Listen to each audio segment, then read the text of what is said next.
But since there is no official introduction, yeah, who cares? Who cares? But for the people who are listening, I'm sitting here with Jaime Ramirez. Is that how you pronounce it? Yeah, Jaime Ramirez. Yeah, cool. It's pretty good. All right, I'm glad. Because I remember the first the first time we worked together. I love it. Yeah, and then it ended up turning into a song from Guatemala. No, but can you sing it? It's Jaime. It's just your name on a loop of you pronouncing your name. Is it? It's when I'm saying, some people call me like this, and some people call me like that, and some people call me like this, and Jaime and no. Yeah, it's exactly that. Because you get called probably Jamie, Jaime. Yeah, James. It's funny. I like it actually. Like, especially with the H and the J. Like in German, it's kind of the opposite. Yeah. Like Jot, Hot, and A. Yeah, the H. Like, how do you pronounce it?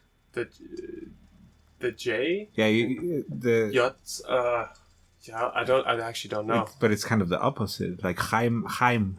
Heimat, yeah. No, that's like Jaime. Yeah. And then because of that, also in Jaime, this is in German. No, it's just fucks up the word in a funny way, but like Jaime, like very, very harsh. Yeah, but it's totally normal thing, I guess. Like the same as I would be speaking in German. Like, yeah, how is your German? My Dutch is bisschen kaputt. Aber it's okay. Huh. All right. How long have you actually been living here? On and off, around 6 years. Heidelberg. So I've been coming to Heidelberg for 10 years. For the Heidelberg Herbs the first time, just like on and off 2-3 times a year, and then I think I moved here around 5 years ago, something like this, to Heidelberg. Okay. I'm a lazy guy with the German, I have to say, like so. But do you really need it much? Yeah, I mean, personally, totally, I do. I do. I'm not proud of it, but I would like to have deeper conversations. But at the moment, that becomes into let's 3D training and doing something that it's related to my job, and this is just something that never stops. It's like a little kid that just you have to follow all the time and take care of. So, and so. When you're doing trainings, you're doing training sessions with like other visual people, visual designers, or you're talking more like at events? No. Just I'm like home, just doing some computer training, or in events. You can say, okay, I learned like 4 years ago with a friend with a colleague. He showed me how to make lights and slowly how to build up like the more atmosphere into the video world, like expand more possibilities that is not just a screen or a projection or a LED wall or etc. So just this somehow I found at the end more interesting, even though I'm here and it's just no excuse though, like I'm pushing buttons for a living, so I don't need it, if that's the question. But in a in a personal way, I do. Like it gets a little frustrating sometimes, like when you're just not able to you want to communicate, and then you're trying, and it's like some people make fun of it, like not a lot of them, but like this is enough to push you down to keep on trying. So it's like a child having I imagine it being like a child and who's not able to explain to the adults their emotions in the moments, and then they start having a temper tantrum, but like you're at least an adult where you don't have a temper tantrum. And then all around full of toys, just tempting you to play with them. You know. Yeah.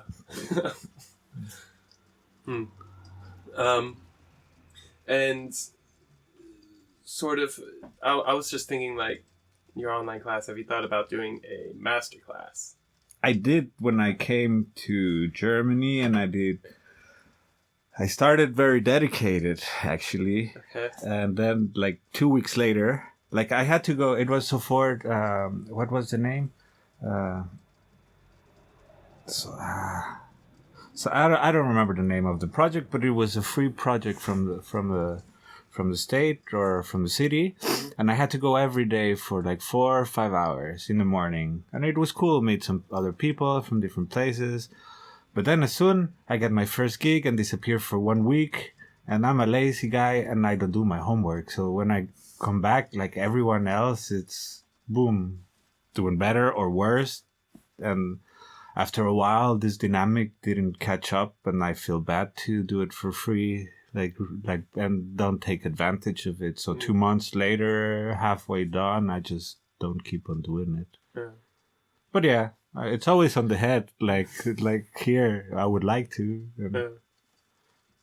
I mean, it's not so bad. I would understand a lot of parts, and a lot of jobs are also in German.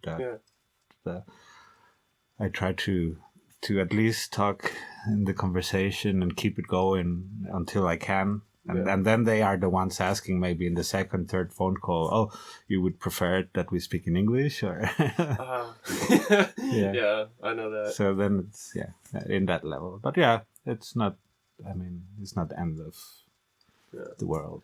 But, you know, like the total advantage of here in Germany is everybody does speak English for the most part. Yeah, you can give any like good feeling excuse to make it justified, but I'm just lazy, and it's, you know, like this hyperactivity somehow focused on what you really like, and this is something since I am a kid that this I like. It's not that I'm a lazy person, it's just meaning that I am focusing on other stuff. Yeah.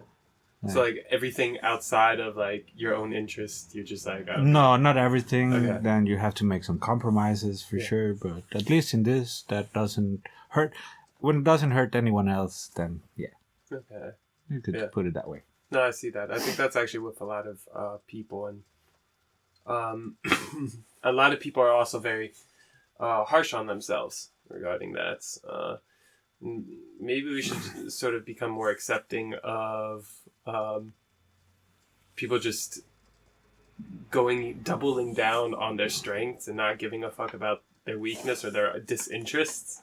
Because we do live in a society where it's like, all right, if the language isn't your strong suit, but hey, you can you can map things way better than anybody else, they're going to find a way to be able to communicate with you to bring you on board for a project. I mean, my job just communicates with it by its own. I'm just a guy on the back with, you know, stinky guy on the back pushing buttons that, like, who cares about? It's just like the whole atmosphere created that speaks for itself. Yeah.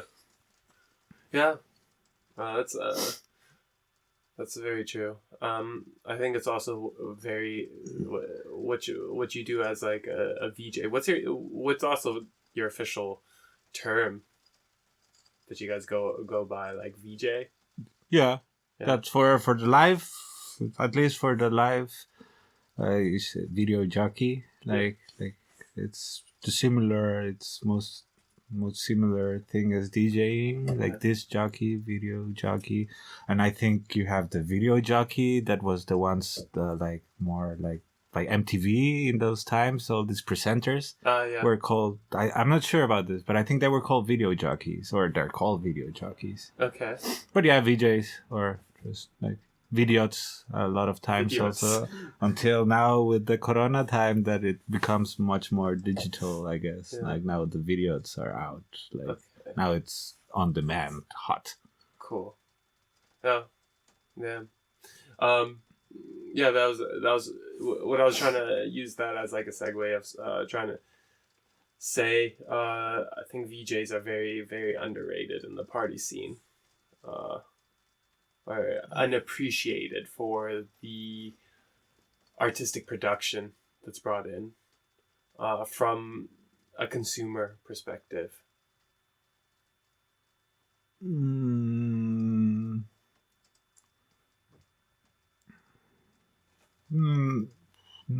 not in my case though. Like otherwise, would not like. Of course, in a lot of times it's done like this. For sure, it's the last part of the event that will happen. This is a luxury happening. So, like, you have to rent a beamer, you have to rent some LED wall or some screen to project. And if the place doesn't have it, normally this is consumer product that you're using. So, I don't know. Like, I guess there's two parts of it. A lot of that are just downloading their stuff and not really caring about and just doing it just for doing it or for the money, even just like this. So, are there people in the scene who do it for the money? Yeah, for sure. Okay. Yeah. I mean, at the end, we all do, right? But I mean, we live from this. Yeah. You have to do it a little bit for like. Not the main part of it, but one part would affect for sure the way that you have to work around and the time that you can invest around. Yeah. When you work with more people, when you work alone, it's freedom. Like no one is telling you to do this stuff. So. You're on your own. Yeah.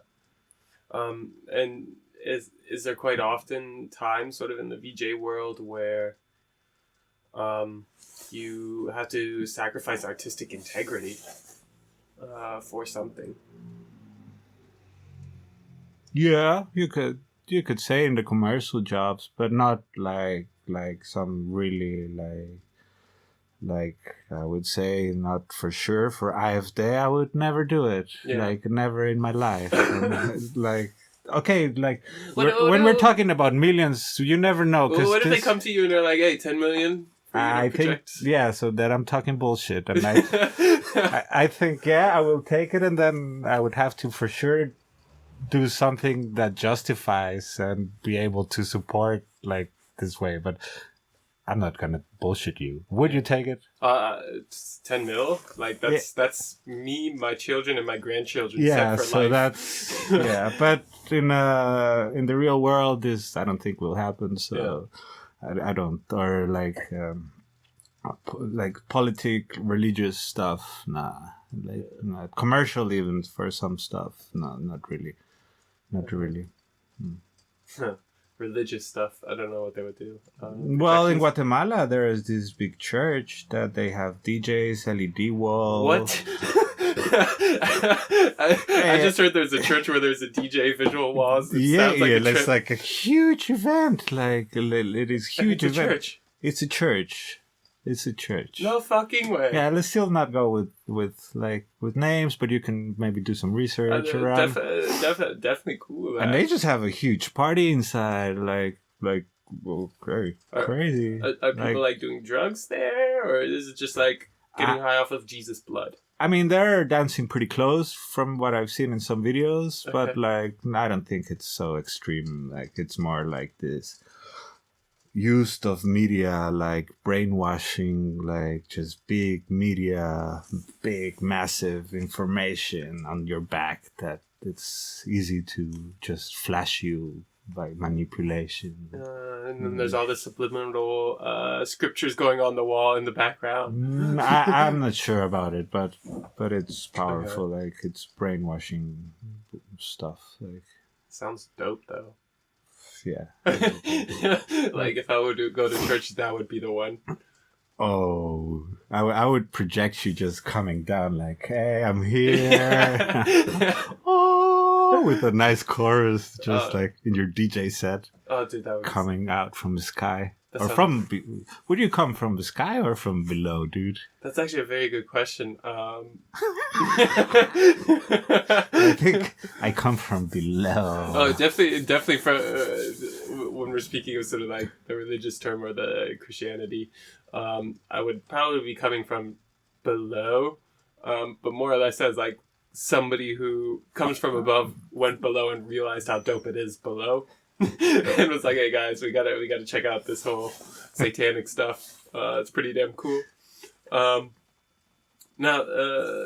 sounds like a really dope church. I definitely need to It's a stadium, dude. It's a stadium. So, is it electronic music or? Yeah, they have electronic music also. Okay. It's just adapting to the times, and this is what the young kids want, or we want. Like, Yeah. I'm not going so far away. I like electronic music, and it's just like this mantra repeating, like 4 boom, boom, boom, boom, stepping here. Yeah. Love Jesus Christ. Hey, Jesus, and you have these gospel singers that... it sounds... sounds actually... Hallelujah, really baby! Yeah. Damn.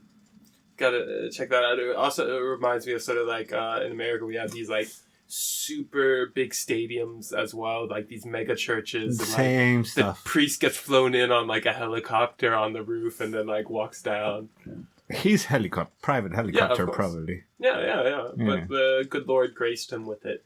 So need to go visit somehow, dude. The closer they can get, that justifies. Of course, and then the people, of course, sort of believe in that. Yeah. Did you grow up religious? Yeah. Yeah. I was baptized, also Catholic. Catholic? No, sorry. Yeah, Catholic, baptized, then you have the what is the second one after?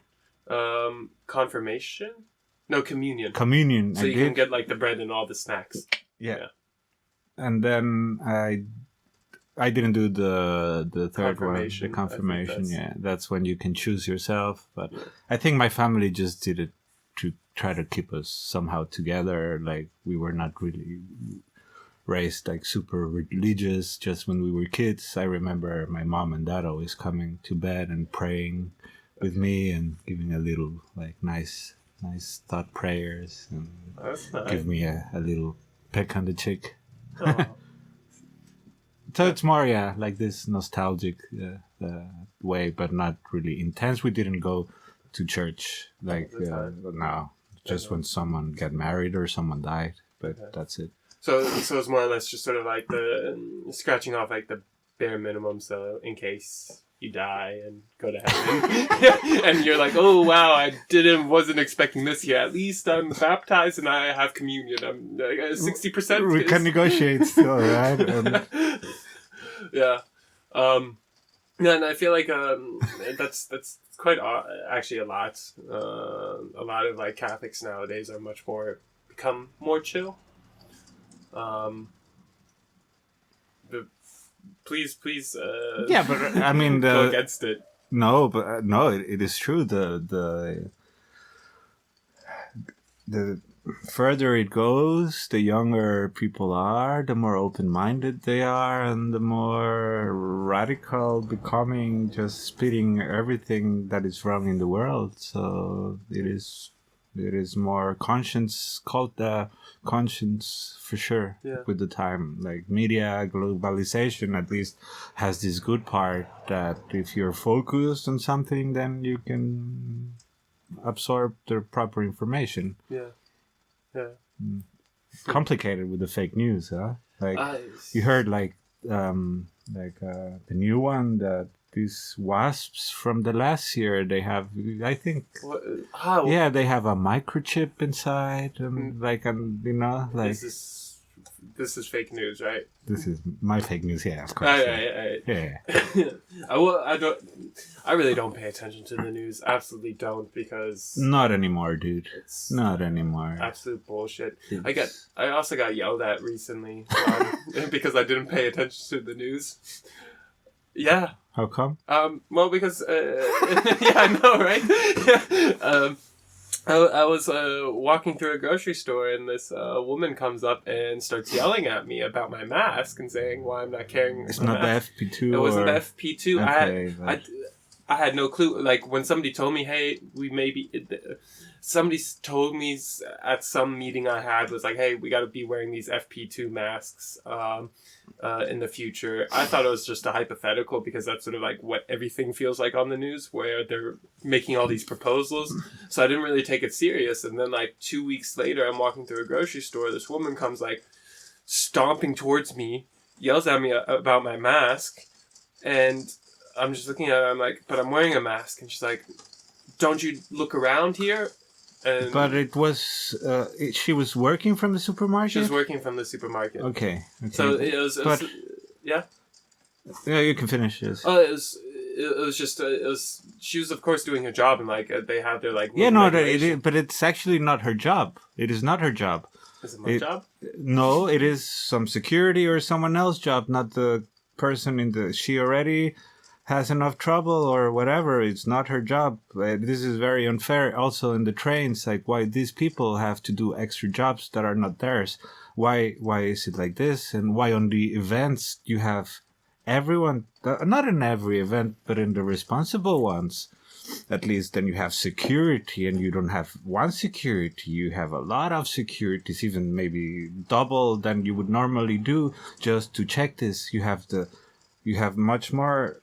It just pisses me off to think about it. Like, this is... Maybe that's why she yelled at me, was because she was pissed off that it's yeah, this is for sure, and I can understand her. But I mean, yeah.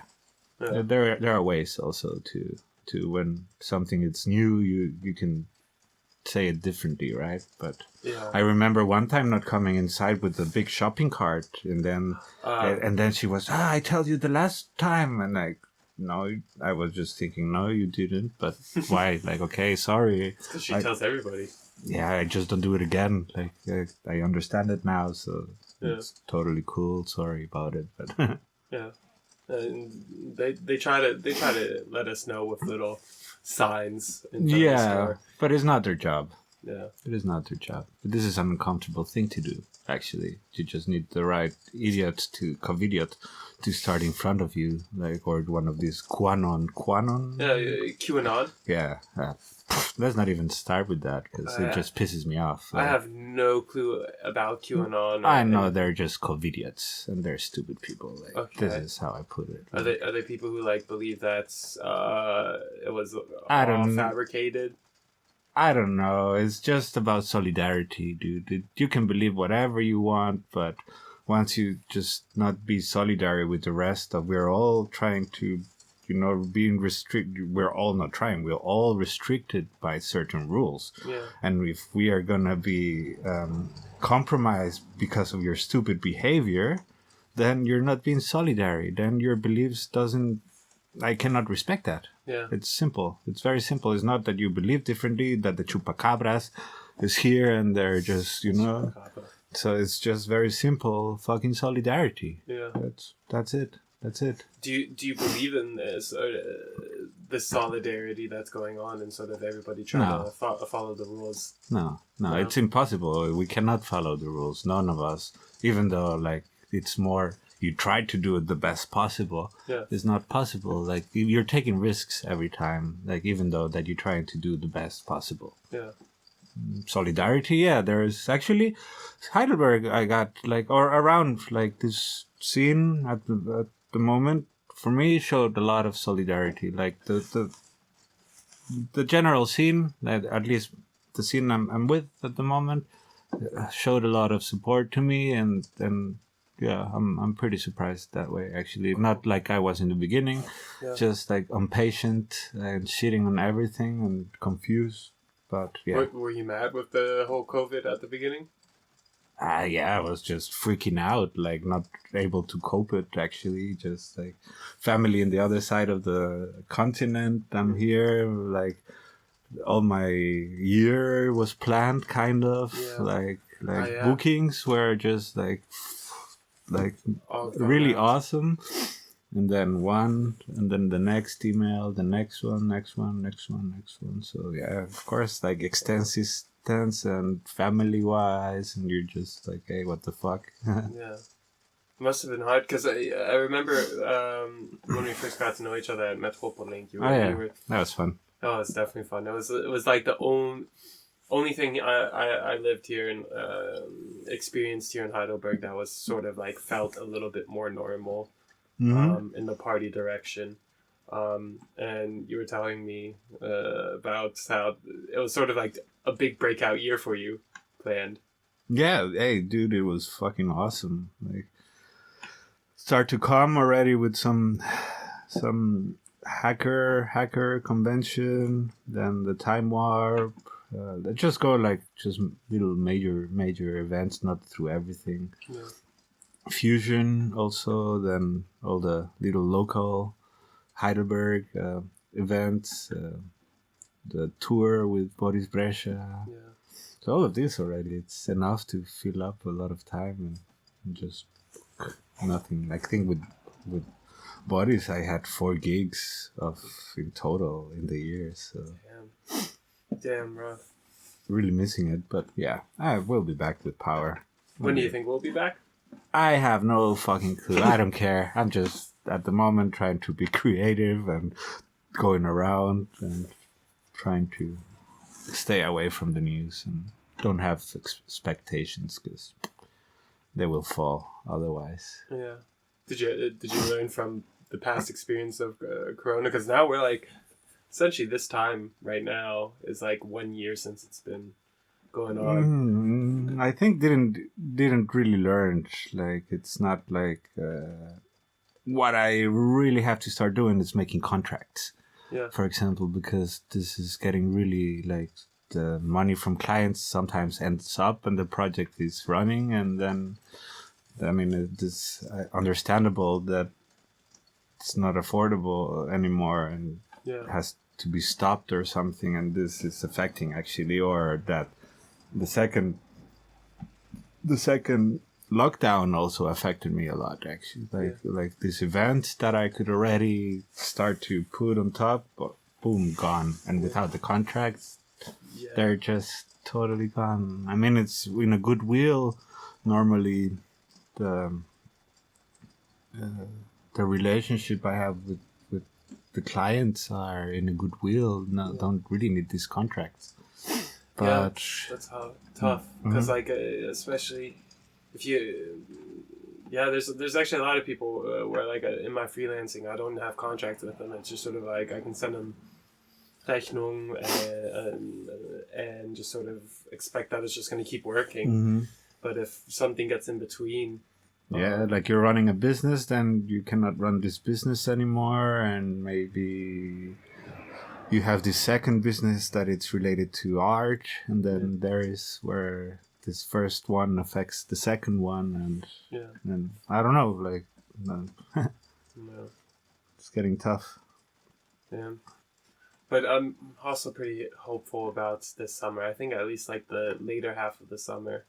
Oh yeah, if it's similar than the last year, it would be awesome. Yeah. It's just, I hope it's really nice. It was, for me, it was pretty busy actually, somehow. The end half of the summer. Since Metropolilink till the end of the year or since till January or something was really, really busy. Nice. Like little different stuff to do, like streaming or camera operator or multimedia design or stuff like this. Cool. That also not just related to events. Yeah. So, like digital works, the multimedia, computer work. Okay. I'm bored. I mean, like this is what I normally do in the week. Yeah. But now I cannot see the people on the weekends. So now I'm trying to chill on the weekends. Yeah. Like there's no events, then I just take time for me. This is one of the good things. Well, what do you do when you like take time for yourself? Learn new stuff. Nice. Yeah, like I mean that's also a big passion. So right now I'm just doing some node programming, 3D, new procedure that I really enjoy. So that takes a lot of time. So it sounds like you're actually, you mentioned it earlier, somebody who really gets into learning one specific subject. yeah, or like related subjects into it, like. Okay. And does that usually revolve around sort of technology and visuals? Yeah, very specialized into that, like more freaky, like research development wise. Okay. What's research development wise like? Just Play with it until just play with it until I get something I like, like something I like to show for it. So you're just tinkering the whole time. Yeah, just doing some YouTube tutorials a lot. Yeah. Shout out YouTube. You can learn so much on it. Yeah, it's so great nowadays. Like just whatever very focused information of what you want and rewind. And sometimes there are people sharing projects that this also helps a lot to see the way of open community. Mm-hmm. Also promote audiovisuals. Like this is really interesting way of learning, not the proper tutorial or lesson of university that puts you very tight. Yeah, in a box. Yeah, totally. Like if I would have studied, I don't think I would have been doing what I'm doing. Okay, rewind. Yeah. If I dropped the towel in university, so I just did a little bit of advertising. Okay. And then a little bit of international relationships, and then I said, okay, not for me, and that's it. Where'd you do that, in Guatemala? In Guatemala, yeah. Okay. And then I just moved out, basically. So. And how'd you get into the whole VJ stuff?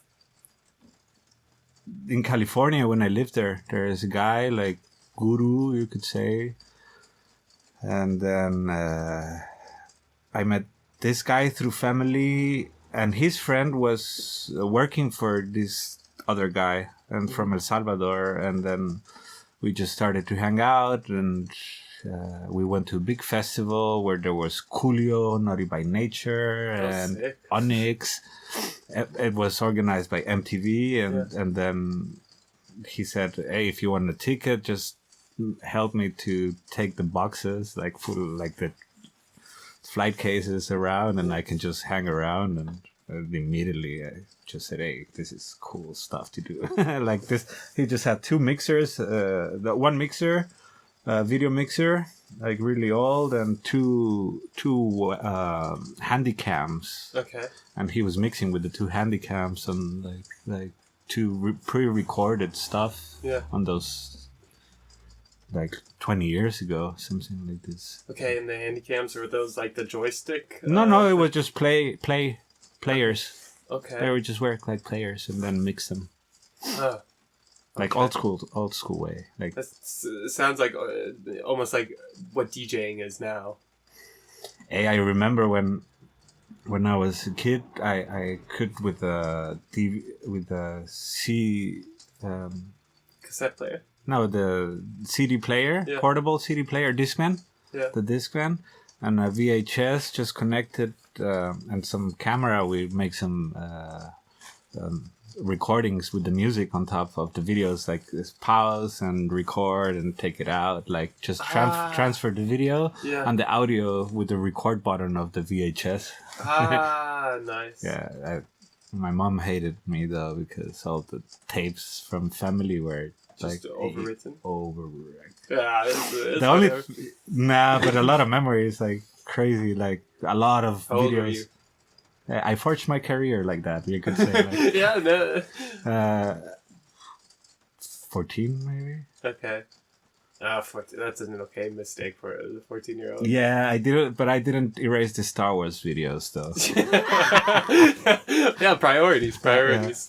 Well, that's funny. That's actually like a reflection of just sort of how we are as children and artistically as well. I think children are the most artistic. I think we're all artistic. It's just most of it gets like pushed out of us at a very, very young age because we all have to grow up. Because you go to school. And in school you have maybe one art lesson, and every one time a week or every two, or I don't know. If that, yeah, it's like once every 2 weeks. Mm. So you're just absorbing everything you read, and then they're teaching you about colonization and still celebrating. It's called Discovering of the Americas. Oh yeah, it was discovered for sure, and that's why we proudly celebrate the day of Christopher Columbus. Do you guys actually celebrate that? Yeah, there's not really, but I mean there's a day of it, and proudly. And you have this big statue in Barcelona, or is it like the Columbus one, or no, the one pointing? I think that could be Columbus. Mm-hmm. There's also Cortez and Val. Or one of them, like, I mean... Alright. I mean, why do you want to celebrate this? Well, I understand when I was younger, it was pretty cool. It sounded really cool. This guy wants to go explore the world and discovers a whole nother civilization. And then has a nice... dinner with them called Thanksgiving from the harvest, and we lived happily ever after with them. That's the propaganda that was. That's a movie. Did Mel Gibson did a movie about it already? It sounds like something Mel Gibson would do. I'm not sure. I think there's a movie about it. It's really, or is it sarcastic? No. Like. But yeah, probably would be for Mel Gibson. That sounds like Mel Gibson, just being a propaganda model. Feel free to grab another beer if you want.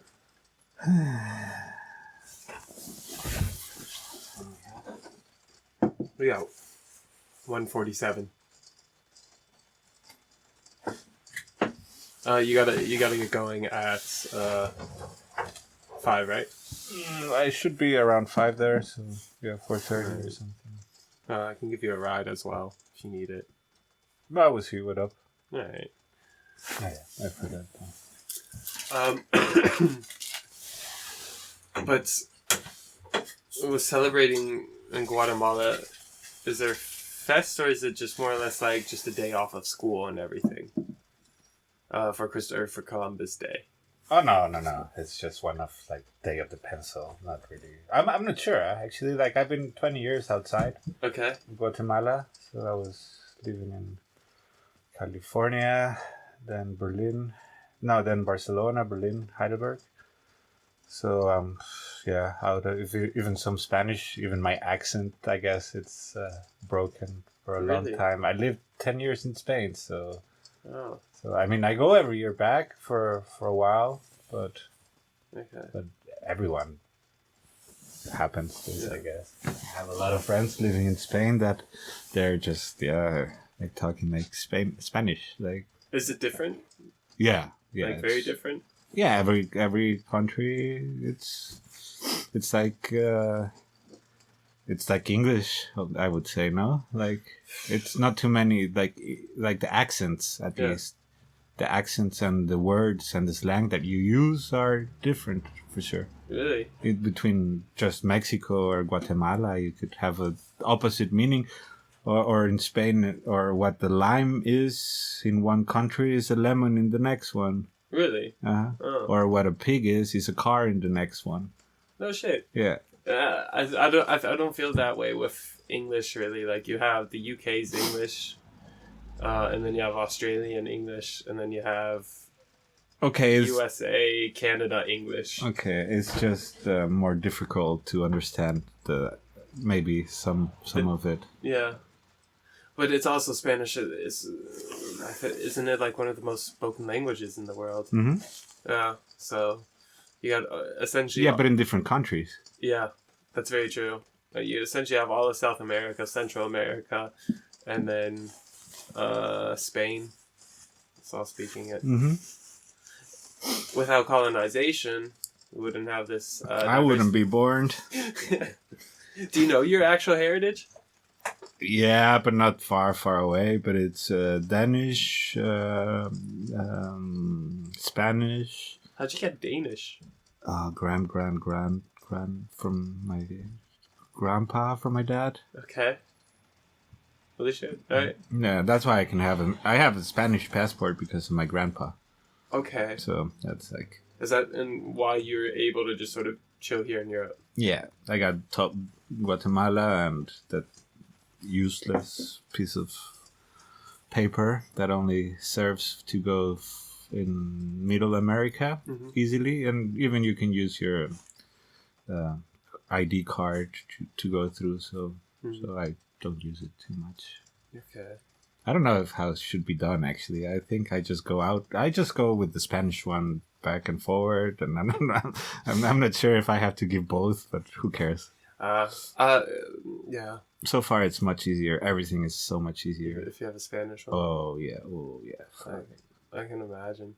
But like, when you leave Guatemala, like what I do is I have dual citizenship. I have U.S. and German. Mm-hmm. Yeah. So I pay taxes both places. So. Oh, you get double tax? But actually there, because I did a job for the government, I don't remember when, I had to open my tax number over there. Yeah.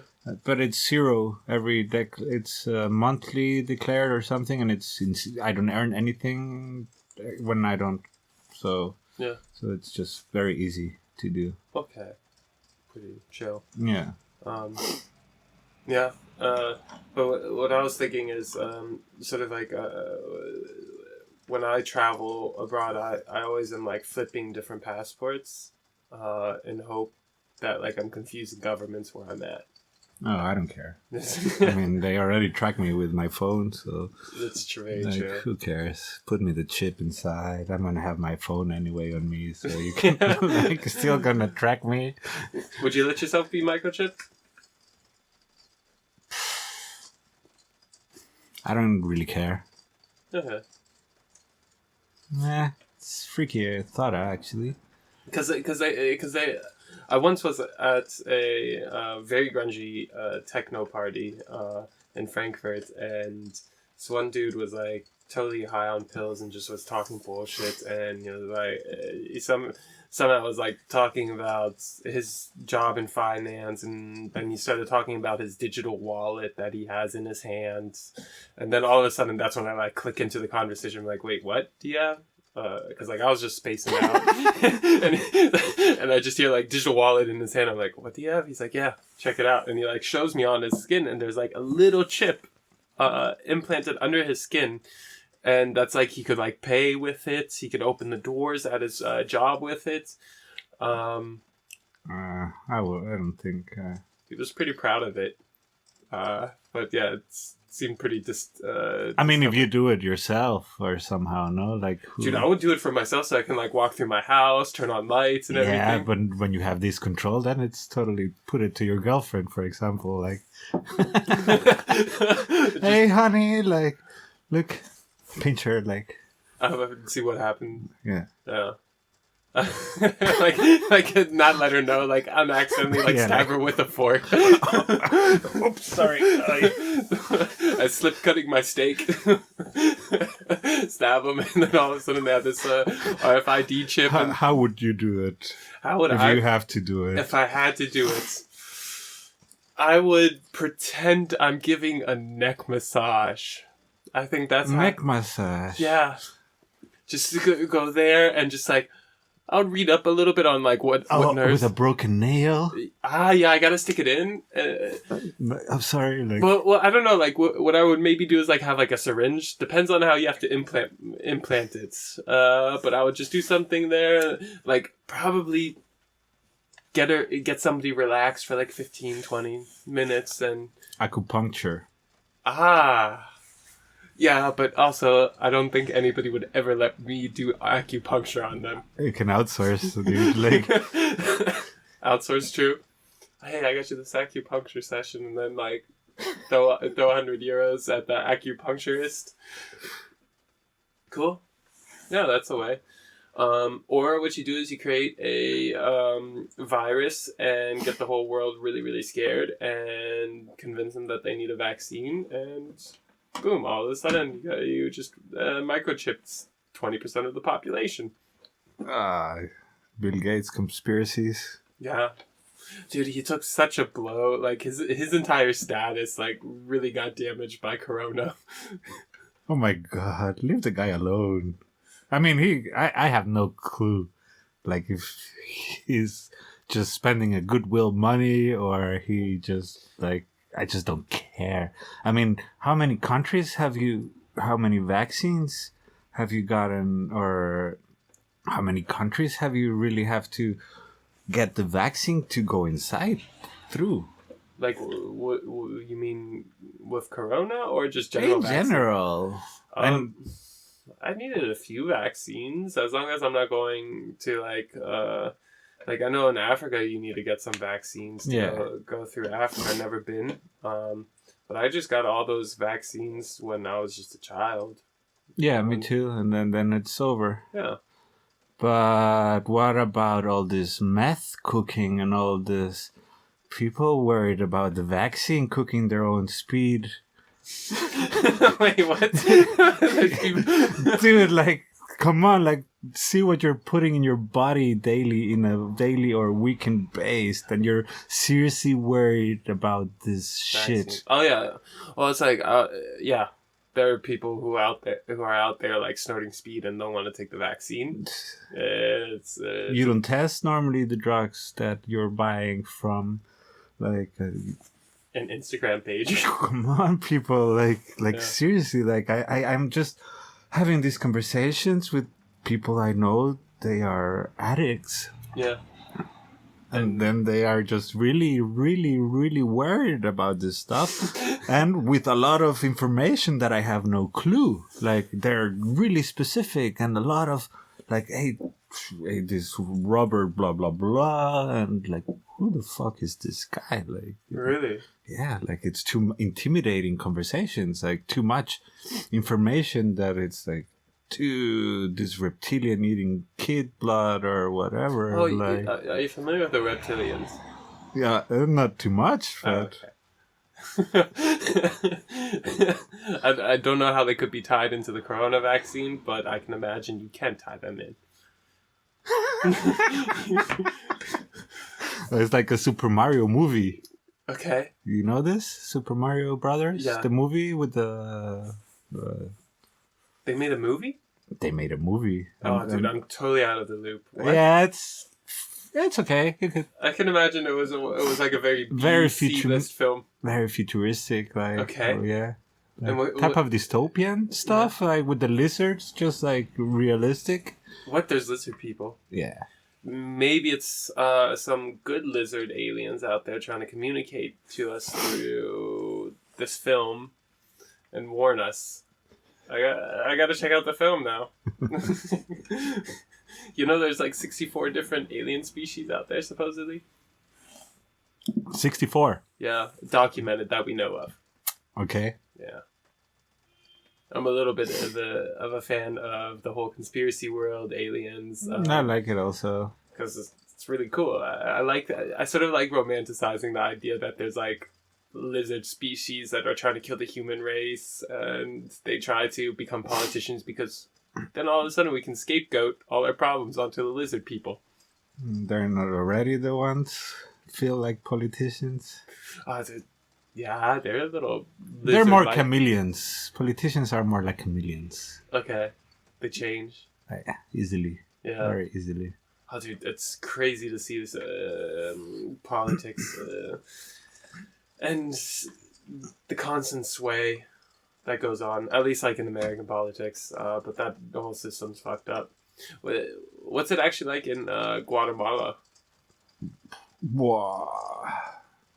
Forget it. It's already a broken system from before. So it's corrupted as fuck. Yeah, it's on the limit. Education is not existing. Government just takes most of the money for. Is it actually dangerous? To be. Yeah, in Guatemala, as it's rumored to be. Oh yeah, it's crazy dangerous, dude. It's really fucked up. Yeah. Cool. It's fucked up. Is there gangs everywhere? Yeah. Oh. There's expanding, and then this is the little part. Like gangs, you can classify them with this full of tattoo stuff, like more rebel way, and then you have the narco traffic, like a more bigger force somehow, like. So you have these two parts, and then you have the government, of course, that the military and all this, the constitutional court and all this part of the system that it's already soaked in corruption and is just going through for favors of capitalism and privileged, like few ones. So. Yeah. Little bit inaccessible. Damn. Try to do something nice, you get killed. Like politically, basically. Moral of the story: don't do something nice in Guatemala. People are waking up slowly. Are you hopeful? Yeah, we'll take time. Yeah. We'll take time, but yeah. So the South will rise again. Oh yeah, for sure. This is no question. Like I told you, like this younger generation are getting more conscious. Plus, they have the internet now. It's really hard to bullshit, like especially kids nowadays. But it's also easy to mislead them if you're cool. Oh, this can be easy. You have A or B or C or whatever, and you could easily manipulate. Yeah, if you're a good liar, you would do it. Yeah, but it's also now harder to be a liar because people can really just quickly fact check. Quickly, like, pull up your records, pull up information. So you need to, like, if you're going to try to manipulate people, you gotta be really, really consistent and have good resources where you're pulling from. Yeah, true that.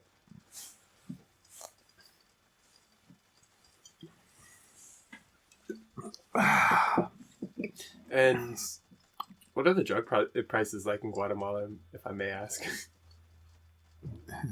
I don't know about it.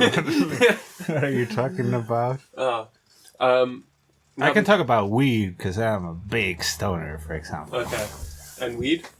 Let's say, yeah, it depends on the quality, but it's much cheaper. Much cheaper than here. Like, it doesn't even compare. Okay. Doesn't compare. It's like you can get like a whole... Yeah, ounce. let's say for other stuff, it gets 10 times the price over here. Okay. Shit. Or more. But or you pay €5 or €10 for a Grammy. Then over there maybe... there, 5, 10. Here, maybe 80, 100. Okay. Not weed though. Yeah. I caught on. All right. Not because it's also the source, closer to the source. Yeah, when you want good quality stuff, then. Yeah. But actually no, it doesn't. The source won't be a range of super big difference like in here. Yeah. Well, here you have like you do have a wide variety of sources. You got some things coming from Africa, you got some things coming from Asia, and you got some things coming from the Americas, and then you of course have things that are being made here. Yeah, you could say you can go around in the corner of a sketchy corner and get you for €1 like 5 grams.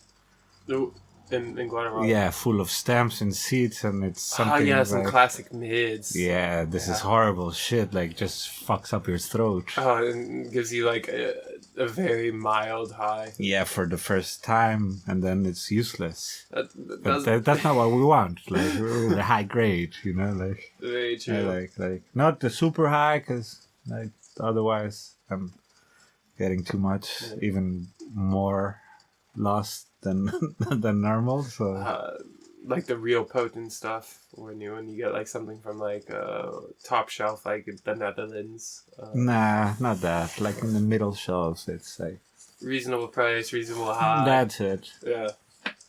Like 20 euro for 10 grams or something like this. Nice. What's your favorite way to smoke? Oh, in the morning, in the afternoon. Not favorite time, favorite way. Yeah, that's the way to smoke, no? 24/7. Oh, no, because I smoke no tobacco, so then it's, with a pipe. Okay. Alright. And what about vapes? Kills too many toxins. Really? No, I'm joking. No, it's too much, like, battery stuff, and it's okay. Classic pipe. Okay. Classic. Alright. No, I was always a vape fan. Most of my stoner time. But it was also weed's expensive and you can conserve weed. Actually, there was this delivery system back home. Okay. Not delivery system, but something in the middle. And then you meet these people, and then you get a little vape. You get a vape. You get a vape. Okay. And this is very common. I think it's from USA. And you have this little oil, THC oil. Yeah. This is delicious. Yeah. My God. Oh, shit. And you get baked. It's addicted. Yeah. Addictive. I mean, in a good way. Like, It's a clean high. yeah, and doesn't smell like you can even like with flavors and stuff. So. Is it bakeable? So this is where my mom always catches me in the toilet when I'm back home. You know, like Enjoying these liquids. Yeah, but smells a little bit. Did you smoke? No, Mom, I didn't smoke. Do you still need to hide it from your mom that you smoke? No. Because I feel like some parents will never be cool with it. I got the best parents. Really? Yeah. Cool. No, they're super cool. And are they doing well right now? I mean, it's a complicated thing because they live alone and they're okay, of course. Yeah. But they're psychologically, I think, for everyone, my sister, my brother, like all these families, taking care of the situation in a corrupt system where a lot of also idiots are just not taking care of the rest. Yeah. It's not so easy. I think it's not a country that you could go around and walk easily, because then you get a gun in your head and ask for your clock and your phone. And I have a question. What if you pull the gun back out on them? I hope you got the courage to use it, because then see what reaction of the other person would happen. Yeah. So if you have a gun, this is how I think. If you have a gun, you take it out, you have to use it. Yeah. Or you have the consequences. I have a lot of friends of mine have guns, and a lot of them are having less also every time. But I mean, a lot of them are having more, not like buying like arsenal, but like more people having them, and a lot of them realize at the end that they are not Rambo, and that if they have to take it out, they have to use it. It's a consequence, a big consequence. So don't use it for a joke. Well, it's not. It's one of those. I believe it's a difficult subject with sort of like guns, but it's like you're being. Probably if I was being mugged and somebody was holding me at gunpoint, I would just give them my stuff and not pull out a gun. That's what, like, in my family, for example, there is no gun policies. No gun. They don't like the guns. Okay. So there's nothing. There's no need for the gun. No. Okay. We don't. Like, if someone will rob us, then. You guys. There you go. And, no! Hold on. Here, and this also, like. One time, they robbed my brother and my dad. It's different ways of robbing, and they pinched the tire of the car, and then they offered to repair it, and there were some cash and a drone, the Mavic drone, and the bastards took the fucking Mavic from the bag. Okay. And then they left the bag and they took some money away, and they repaired the car, and then they realized later that everything was gone. Oh man, that's. But better that way. Then That with the gun, like. Gun's pretty in your face. Yeah. And can also scar you. Wow. Huh. Has anybody ever been robbed by gunpoint in your family? Yeah. We all have. I have. You've been robbed by gunpoint? I have put like 3-4 times, like in my hey. Sorry for laughing. No, it is crazy. One time, this stupid guy, and this, I don't know how to react, but like I just did like this book. I swear, this was horrible, and the stupid guy, like it was not a real gun, and I thank God. Thank God. And I just see something fake from plastic going through, and then he just start to run away, but then he grabbed a real gun.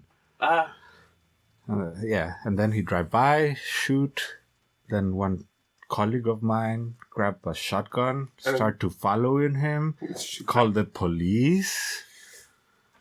Stories, dude, like, it's freaking, like... It sounds a little bit more normalized coming from you. Wow. Yeah, I can tell a lot of stories like that, actually, but okay. Yeah, like, not in the mood, like, it's, like... I'm so fascinated that a guy tried robbing you at gunpoint with a plastic gun and you slap it away.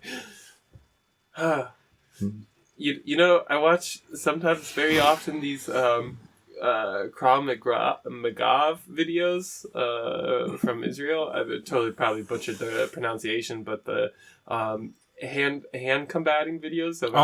This he will take it away from you. Like... Yeah, so like sometimes I'll sit there and like watch it for 30 minutes and like practice it with my hands. Oh my God. For the day that somebody points a gun, only for me to just try to slap it away. Wow. Crazy. Okay. Yeah, it's another world, dude. It is another world. Yeah. Whereas here in Germany, most people have never been robbed in their life. Probably never even had anything stolen from them.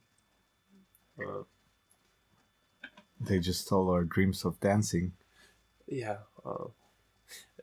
Yeah. Unfortunately, that's like that's I do want to file a complaint with such a good society.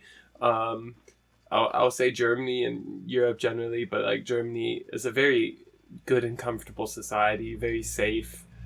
I'm very happy for it, but at the same time, the consequence of that is strict. We're strict. We all follow the rules. We all agree to follow the rules. And when the rules say no partying, nobody's allowed to party. Yeah, but what about dancing? It's a different topic. Very true. They did like forbid dancing. But they already prohibited since like Tanzverboten this day of which day it's like since before Corona this has why you cannot dance in one day, why what is it actually? It's in Viva la Muerte in our event. Mm-hmm. It's the 1st of November. You cannot dance this day.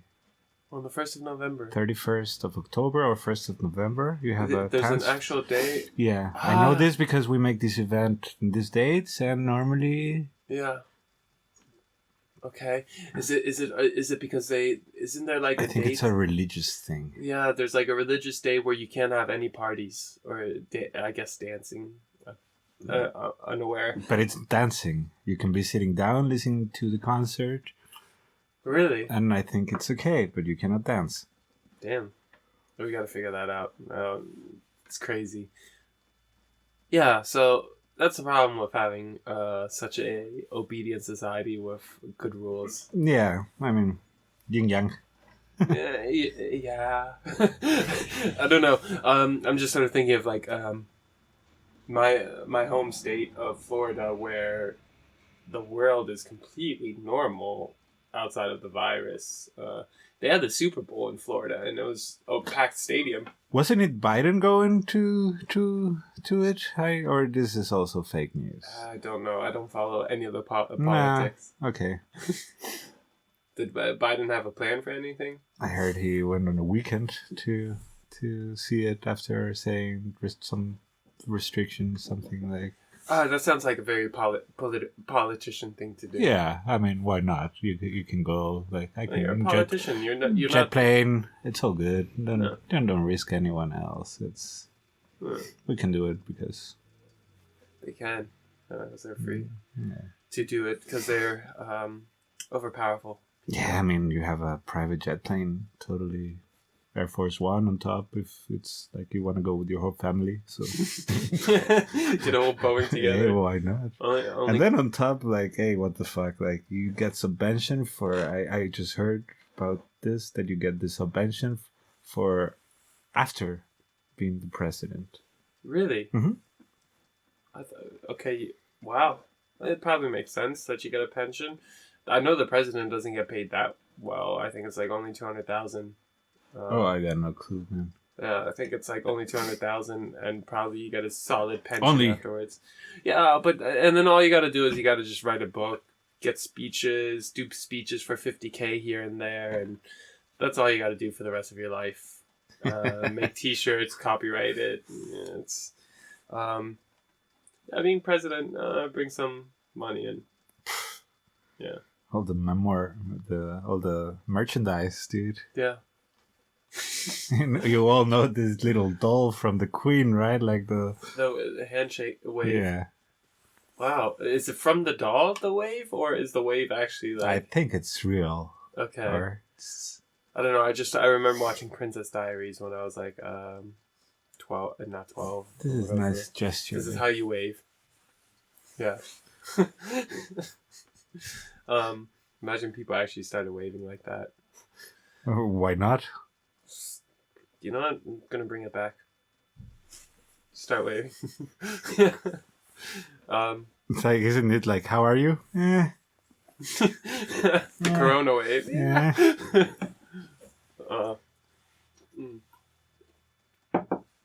Oh, I gotta pee really bad. Do you gotta pee? Want to take a pee break? Now we're back. Yeah, you weren't the only pee break. There's other pee breaks as well in other podcasts. It's normal when you're drinking beer and just talking bullshit. Are you good on beer? If you need another one, we got some Kellerbier. Kellerbier. Okay, yeah, one more. Go ahead, knock yourself out. Whatever you need. Then I have a little gig later with Ephraim. Yeah. Just support him, so don't want to be too shit faced. Just feeling nice buzz. I mean, okay, why not? It's like, who's all going to be at the stream? Is it just going to be you and him? Then is Denny. Okay, and Denny is doing the mix. And then one other camera guy. But yeah, that's it. Just chill. I was bored, so I said, "Hey, can I do something?" Sick. What are you gonna do? Little visuals on the back. Okay. Try new content. See what's up. Yeah, sounds dope. Yeah. No, he's doing like a whole solo jam thing. Yeah, funny, interesting, versatile. Yeah. Like dynamic. For curious what he will play. Okay. No, it's always interesting with him. He did the thing at Metropolitan. Did you jam out with him at Metropolitan? Oh my god! But don't you remember the Fisher Prize? Yes! The little Fisher Price microphone walking around. That was fun. That was a fun 2 week. Do you still have the Pinky and the Brain song in your head? Oh yeah, dude, that was your iconic song that you, the whole festival you were just riding around on that bike blasting that. No, that was a very interesting adventure.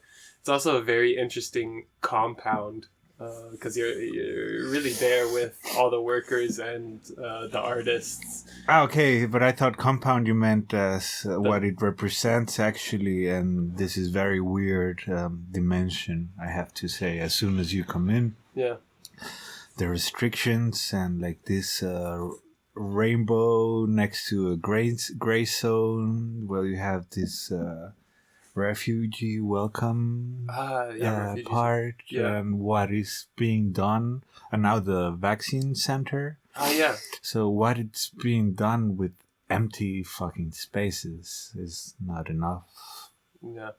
It is, I don't know. Oh, the entire compound is mostly Yeah. empty, and I think that's just This is ridiculous. It's a problem of the city. Like, why aren't they? I mean, the houses, you see the houses, how they are. They are... Just a little elbow grease and boom, you could actually live there. We lived there. Yeah, we did live there. Except we showered out off of a garden house. Yeah, but we lived in a little utopia for a couple of weeks. So it's a little bit different. But like, what about this rainbow gray zone that I'm talking about? Like, the rainbow gray stone. Gray zone, like, Gray zone. Okay, it's simple. Like, you have the welcome part. Yeah. Like, it's divided on the other entrance, Yeah. and then you have this vaccine center and this other stuff that could happen over there. Yeah. And then it's just like this welcome center is very gray area where also it's really restricted. Like, doesn't feel in general really integrated. Yeah. To the rest of the stuff happening. You're speaking of where the refugees are. Yeah, exactly. Oh, dude, exactly. I feel really bad that it's like so far out there. Like, I find it good that we use the location for that. Really far, but really close also. It's not so far away, actually. Do we have bus lines out there? It is complicated even for you can recognize to go there. It is not, I don't know. Like, it's not. Yeah. It's a long, I mean, for walking, for sure, it's a long... Yeah, I think they are from the Bauhaus. I think from in the center there, I think from there you have some stuff. But okay, this is some topic I don't know about, so... Yeah. Now, I remember accidentally on my way to Metropolitink in 2019 to that festival, and I was pulling up to Patrick Henry Village, and I missed the entrance. I always, with a taxi or something, the GPS gets confused and doesn't recognize this barrier in the middle of it. Yeah. This barrier. This is what I mean about the gray and rainbow zone, this barrier. Yeah. And then on top, you have this invisible wall that we live daily in Heidelberg, and it's just this totally big invisible wall, and the integration, like you don't recognize this situation in a daily base, even though like you can talk maybe okay, like change a little bit, like around here in my neighborhood there is this old pension, and at the moment the old people, like I'm listening a lot of complaints directly from them that they are no more power and they cannot really go through this situation, and it is really hard. And normally I take the time and I stop and try to understand them. This is where I can practice my German maybe.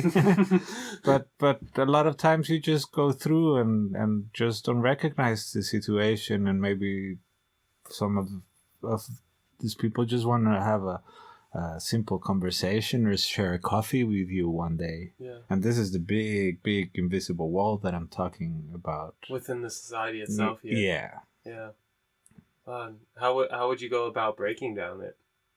Oh, I have no clue, dude. I just do my own shit and like... You just recognize it. Yeah. I have no clue how to break it, but...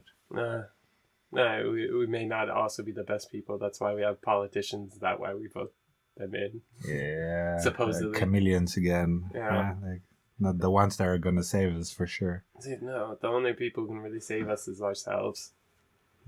Yeah.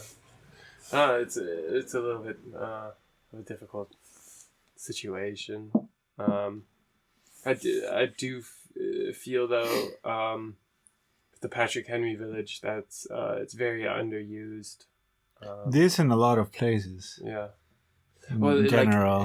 Though, are you only speaking of the old American bases, or no? In general, in general, in Germany, like it's big land. Yeah. And it's unused. Yeah. Uh-huh. But this is something I really appreciate from Germany. Maybe more in the underground culture, and is the reutilization of empty spaces. And this is not like I got used to in Spain, in Barcelona. And let's just give a very vague example. You get a space, and then you make a beautiful facade. You put the bar very beautiful, and then you get some nice looking bartenders, Mm-hmm. and then the music is your cousin, and then someone else. This is a little bit of what I see it, and here the place will continue looking like it was, maybe with some paintings on top. So don't really make the effort to make it more beautiful, more arty, probably.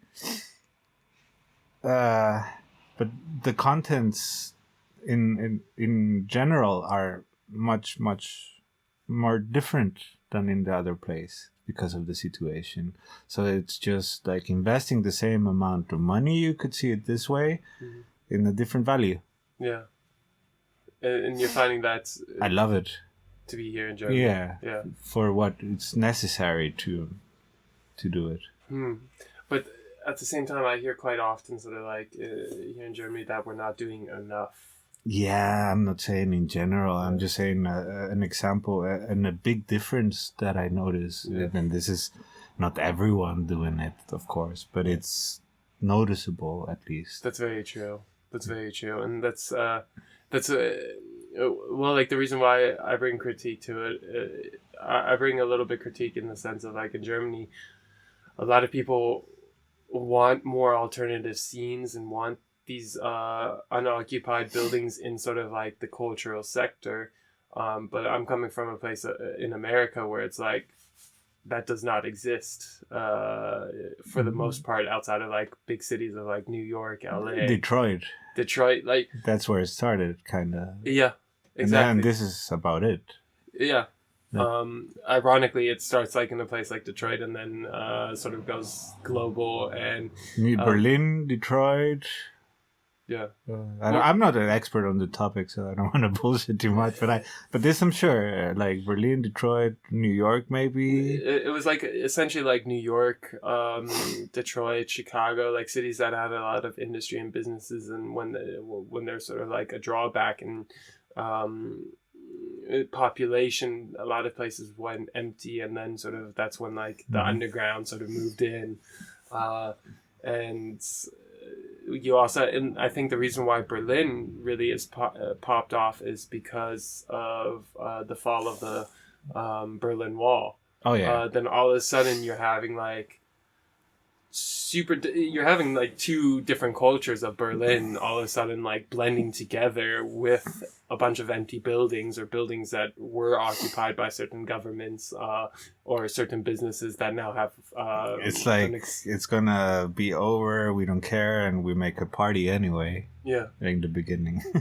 Yeah. So whatever happens, we've been dancing here. That's very true. That's sort of like what we also need nowadays. But yeah, to the point, I think like in Germany, sometimes Germany is a little bit spoiled when it comes to alternative sources from the alternative cultures. There's a lot of resources around and a lot of opportunities, and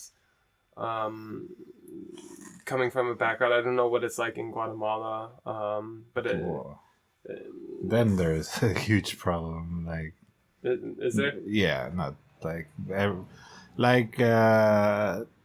most of everything in the art, like let's say concerts, like bands, they are branded. They are totally branded. Okay. So they are like with the always with this logo of this drink. Yeah. And then the festival is presented by the drink also. Nice. And it's always branded. Yeah. But that's probably the way to get the money to fund those things there. Yeah. Whereas here you have really good government offerings to organize parties. You just sort of need to deal with the whole German bureaucratical stuff. Yeah, but that's okay. But then in the other sense, it means that you are branded and your event is branded and the entrance from your event is branded and everything, like the city is branded also with big media contamination. Yeah. Like it's huge. You cannot see the mountains anymore because of this big banner of stuff. And as soon as you go inside, there's just banners, and then the bartenders banners and logos. They themselves are the banner. Yeah. I remember having a fight or a discussion with someone that wanted me to use their T-shirt. Like, what do you mean? Because I was working for a band and they wanted me to just, like, the manager, like, just call me. Hey, you have to wear the T-shirt. And, like, then I said, hey, but we didn't agree on this stuff. And then, whatever. No discussion. I put it on, I put my sweater on, and then I said it was cold. So that's like simple, the end of discussion. Like. That's cold, but do you want your employees freezing their asses off and something like that? Yeah. Give me a sweater and I will wear it. And that's what you see less here in Germany is these like branded things. Except you have there's a few festivals like Snipes has that festival. So there's a few here and there, but then of course that's like pop music. Mm-hmm. Yeah. But here is everything what I said. Like it's not just a few exceptions that you will have, and this is good. You have here you can choose where you want to go to the branding event. You go to the branding event and. Separate. We don't want any of these fans at our events.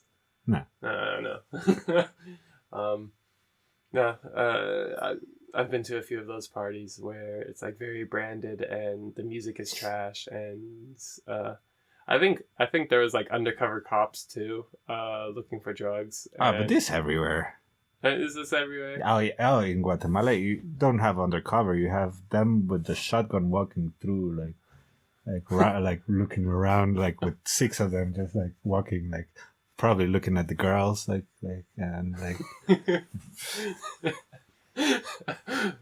That's funny. It's serious, also, like it's sad. Wow, damn, yeah. One side could be, it's a little bit sad that you need such a high level of security. But again, you were telling me just a few minutes ago about how you've been robbed like 3 times. So yeah, but you don't want them wandering around in the middle of a festival. Oh, true. Totally vibe killer. Yeah, that's what I mean. So like, not around and everything in the middle. Imagine tripping on shrooms and all of a sudden six dudes with shotguns come walking by. Total like flip of the world. I mean, you are used to that. So that. Okay. It's freaky though. It's uncomfortable. After you're used to something else, then it's uncomfortable. Yeah. They had something similar to that. It's not like with shotguns, but they had like pistols on their side when I was at Tanstebesse. Mm-hmm. It's not too far from here. And it's like a very commercial festival. And it was also a festival that like really patted you down for drugs and everything. Didn't have the greatest security detail. Oh, I remember when I worked in Barcelona a lot, the security from the toilets were super fucking aggressive. Like, ridiculous amount of abuse of power. Like, and a lot of places, they just kick the door out. Like, really? Oh You're my like in the middle God. of peeing You're just... You listen to 2 voices inside of one, they kick your ass. Like Wow. you get outside, like really, like You get thrown out. yeah. Wow. Here I don't see it so often. Yeah. I've seen sometimes some abuse of power. Depends where you go. Yeah, but like around and everything. After working a long time, then you see stuff that it's not normal, but you see it. But there, it's really normal, or it was normal. I think probably it changes. Okay. The power trip. Yeah, I remember one time in the club, I was just doing a little not tag, but drawing a little robot. And I was finishing my gig, actually, and then my friend was in the door, and I asked him like this, like let me know if, like, and then I just I'm doing this, and I just feel a slap in my head. Okay. And I thought it was my friend, and then I look around, and there's like the security guard from the place, like, just, hey, you cannot come and paint in my house, and like, but how do you know? Like, hey, we watch you in the camera. Like, hey, but okay, whatever. I'm sorry, but don't ever fucking touch me again in your life. Like, don't just. It's okay. Like, I know I make a mistake, but like this doesn't work really well. And then they kicked me out. Like, just like I didn't want to bug my colleague promoter or something. So next day was all good. But like, so they kicked you out, or did? We just walked outside, and I finished my gig already, anyways. It's time to go home. Yeah, but I just complained, and yeah, that was over. Next day, I explained to my colleague, no problem. Yeah, But yeah, I was uncomfortable. Like, hey, don't slap me on the head. That's a power thing. Hmm? That's a power thing. Yeah. Yeah. Yeah, that's not necessary. And him to say my house. Well, that's okay. That's his house, actually. Like, a little bit. It's like where he works. Yeah. So it's like, you don't pee. My question is, were there other drawings? No, actually, it was not the place to draw. Okay. Yeah, I mean, I did wrong. I said I apologize, but I mean, you do worse by just touching me. Like, don't do it. Yeah, that's very true. I'm doing a kid like stupid stuff. Yeah, but it's and he wanted, and he made me erase it at the end. So I erased it. I was like, okay. It sounds very like a parent-child relationship right there. Yeah, something like this. But they're just trying to look out for your safety and the safety of the. What safety? It was just a little marker and a little drawing like this on the wall and in a plastic wall. What did he say outside of the? This is a. Don't draw in my house. Oh, I don't remember. Like I don't remember. Like, it was also late, like 4 a.m, 5 a.m. So I was probably a little bit tipsy. And oh man. I once did a graffiti at like a tag. I had a tag. I was into tagging for like 6 months and putting my tag everywhere. And I once was in a bar, and it was like a very nice bar, and I like tagged the bar. And then I was drunk, and I tagged the bar, and I realized, like, the next day at home that there was no other graffiti, and I felt bad. So then, like, I showed up a week later and, like, secretly erased it away with alcohol because I was feeling guilty about it. Like a total dweeb, but... yeah, it reminds me of the time I found one of these rental bicycles here in Heidelberg. Okay. I was in the villa, and then the tram didn't. It was the time that the tram didn't come through or something, and I found it by the Bauhaus. Mm-hmm. It was just lying on the floor, and then I took it. Okay. And like to the city center, something like this. I left it next to the window. And then in the morning, I just remembered. I felt like I wake up really early, and I remembered I felt so bad. And then I just took it to the train station, to the station, to put it back. Like it was already there, but like still. Oh, That's very nice. Reminds me. Yeah, I mean, nice and not, but I mean, it was kind of obvious that it was like no one gonna pick it up. Probably someone took it. I was thinking probably someone already took it and left it there very after party wise. Yeah. Like, well, they were probably drunk and got priority somewhere else. And oh yeah, but it was like not a good feeling in the morning to like just this whole bike. That actually reminds me of a story where I got way too fucked up at a restaurant and talking about it. Yeah, let's go for some more beer. Want to take one? Nice Keller beer. Yeah, thank you. Yeah, I got really fucked up at a restaurant and fell asleep on a train, the last train home.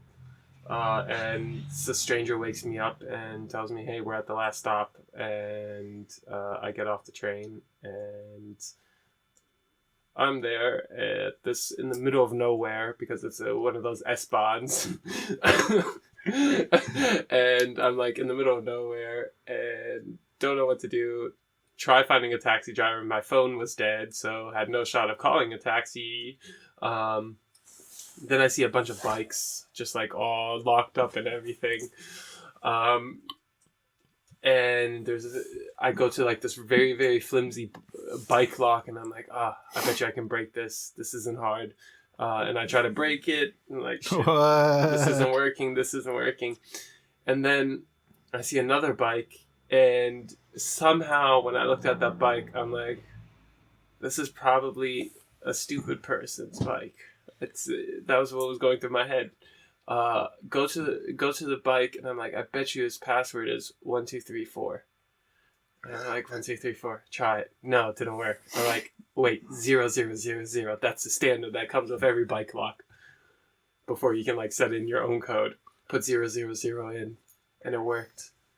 And I thought I saw it as a sign from God that I'm allowed to take this bike. So I jump on the bike, start biking an hour, only to realize I have no clue how to get back. Oh. Yeah. And didn't know how to get back to where I was at home.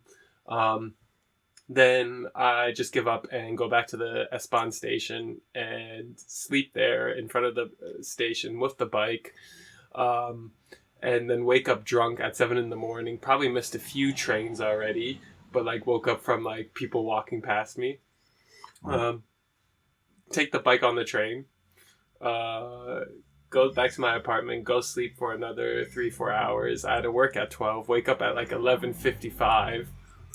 Because I didn't have an alarm because my phone was dead. Called work and let them know I was late.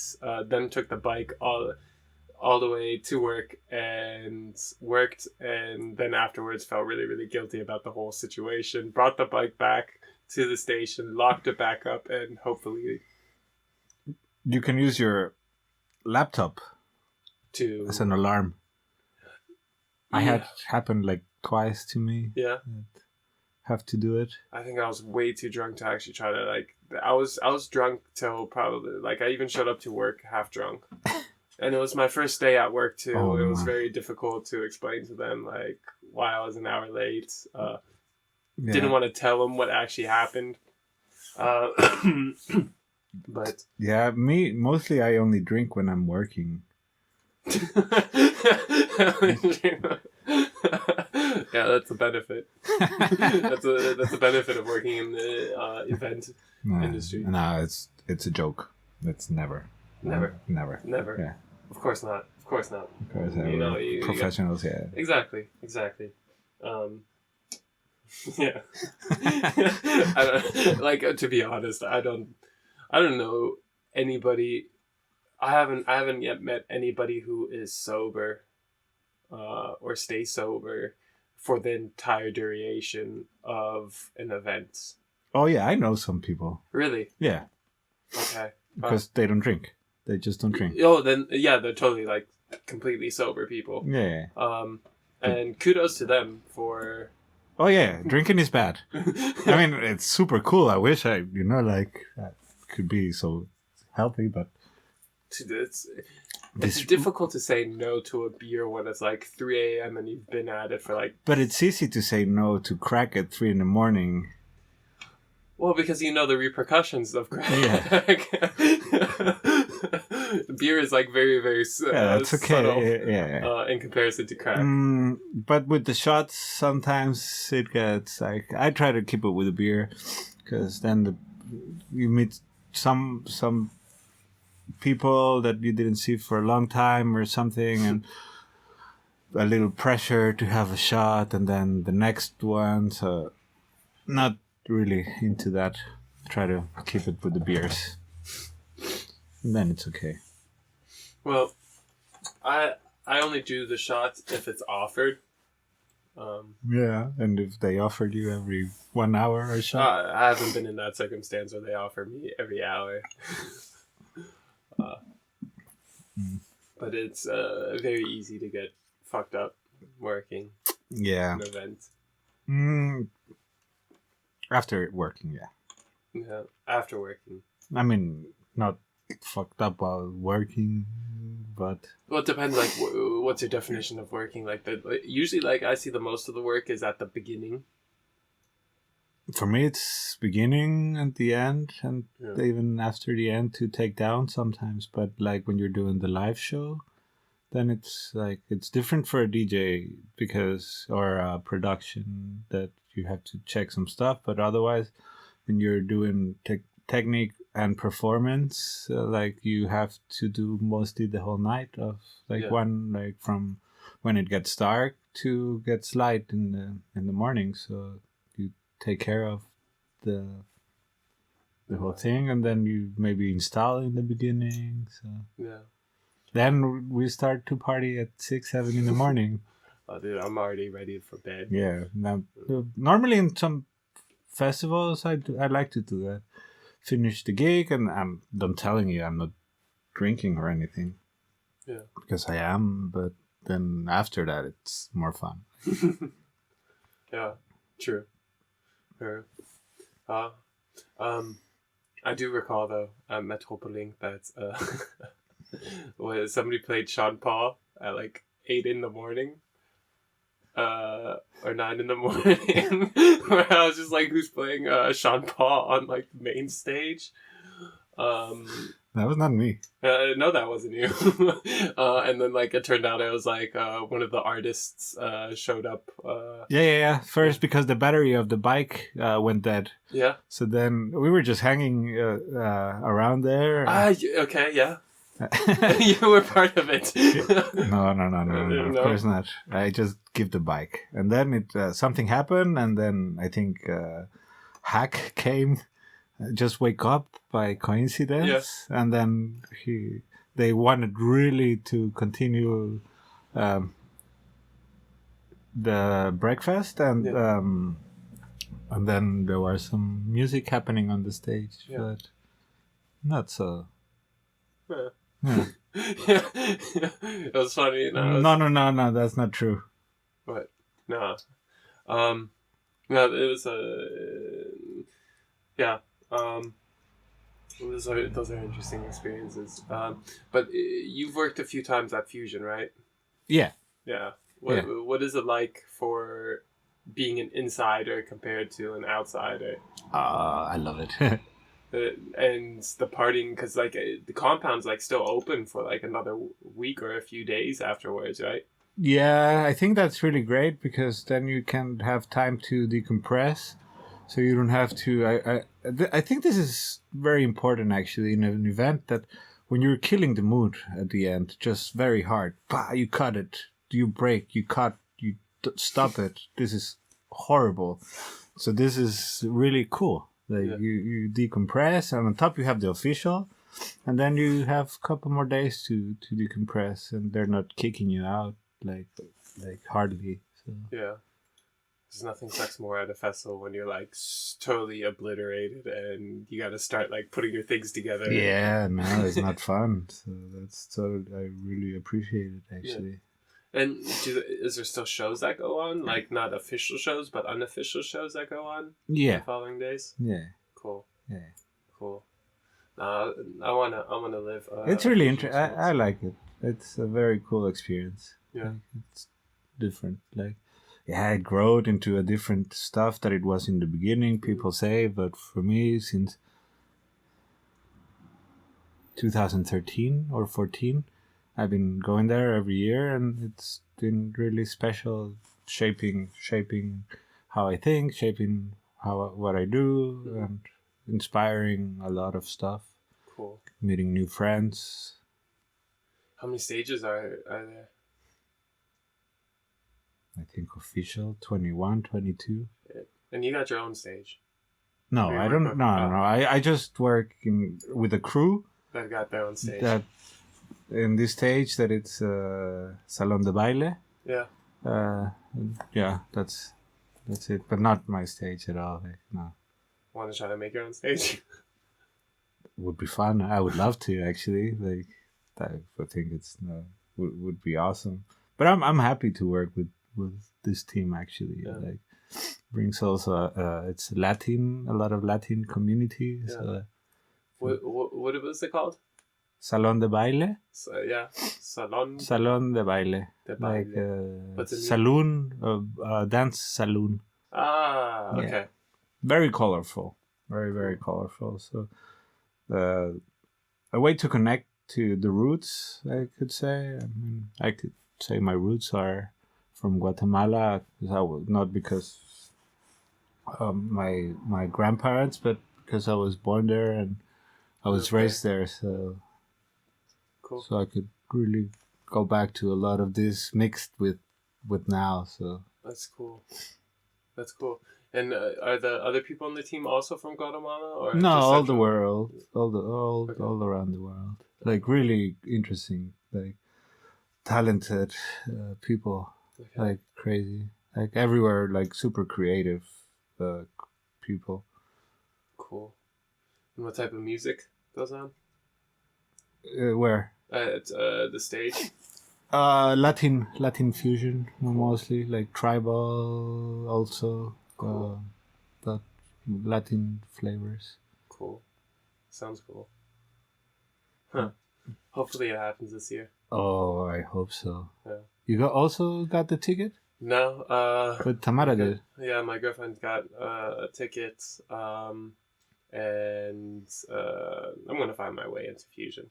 There's gonna be always a way. And I think they are ones that look at the applications actually.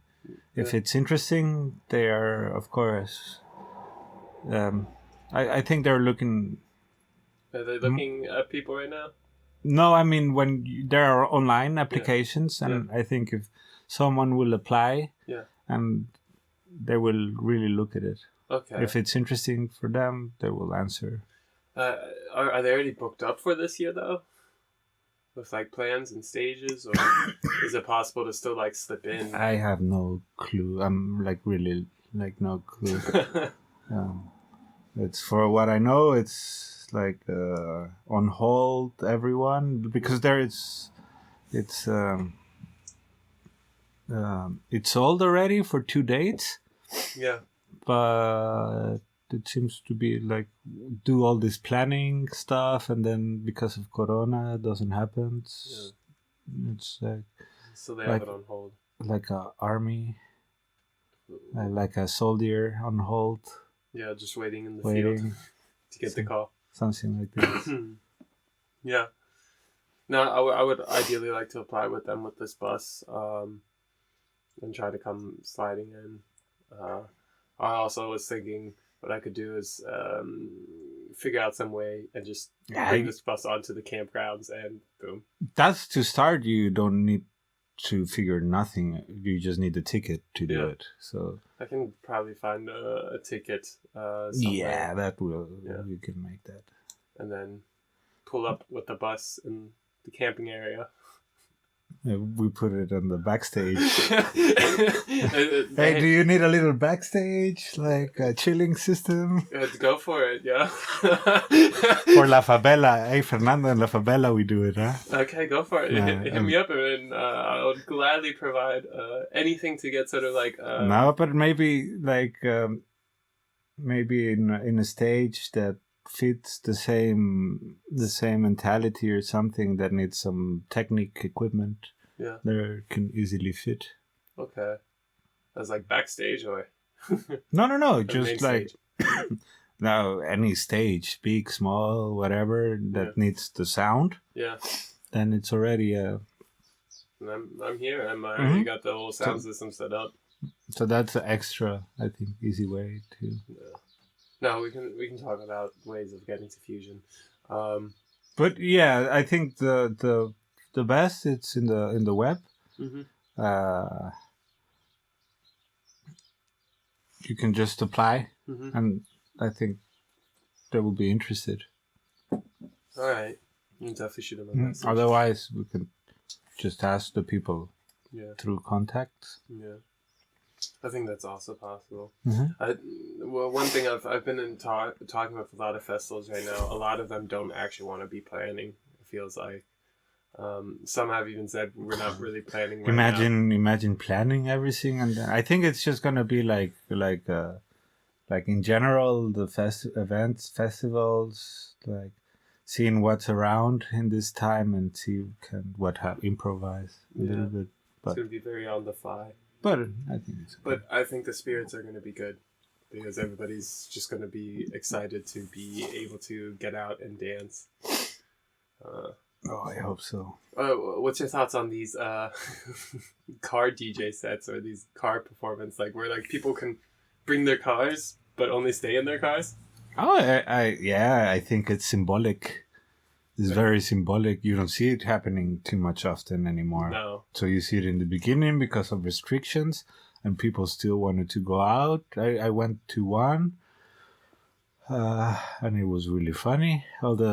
Everyone was having a good time. The crew, the camera, the DJs, the security, the people had their own lights, their own sound systems in their cars.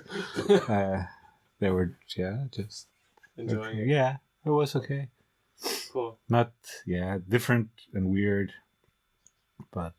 It must be different and weird. Like I've also seen some festivals have like sectioned off areas, like where you can like essentially your ticket is like a little pit, and you and 5 friends can go into this little pit. Yeah. Also, I went in another one. There were around 5,000 people. No, 500 people. Sorry, and security was massive, like exaggerated, and. They had like this stable, like for 3-4 people in the front that separated spaces. Like weird, like looking for solutions. Everyone's looking for solutions how to do it. The solution lies in the vaccine. Yeah. Are you getting the vaccine? Yeah. Why not? Okay. I mean. No, you'll take anyways a microchip anyways.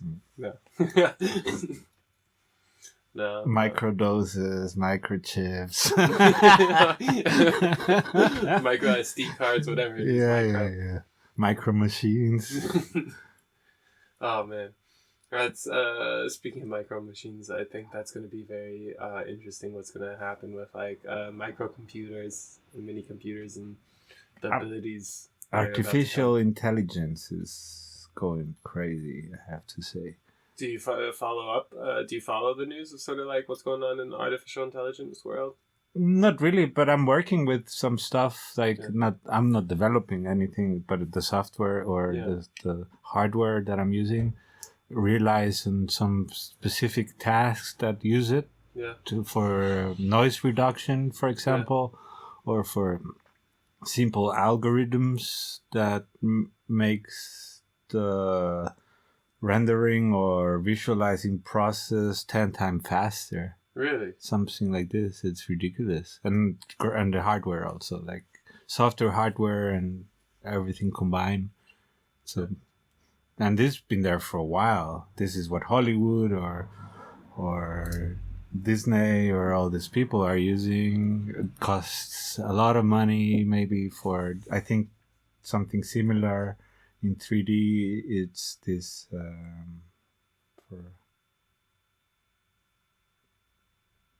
Okay, I forgot. But yeah, so you have to pay a little bit money so that you don't have to pre-visualize in so much time that it can be much faster, everything. So it's coming like... That's why we were talking about the loops before, like this. The loops that you showed me earlier. Yeah, visual loops that can be scaled from... Normally resolution, it's very important for, like, if you have full HD or 4K or 8K, the time will be multiplying also. So in this case, not really. Okay. It's, I don't know, it's a little bit like magic. Cool. I think we're going to be moving into a world where AI's... I'm really actually looking forward to AI art. It's already on the way. But I think like hybrid between like AI and human mind creating art. I think it'll be interesting because you can scale with AI. That's like the really cool thing. You can scale and make things way bigger. You only need to do small fractions, set up rules. Yeah, so now you can render from full HD to 14K and just have to change the composition settings. Yeah. Not have to do a new project. And probably the plugin that you have for this project is not developed even for more than 4K. Okay. I see what you mean with the blowing it up.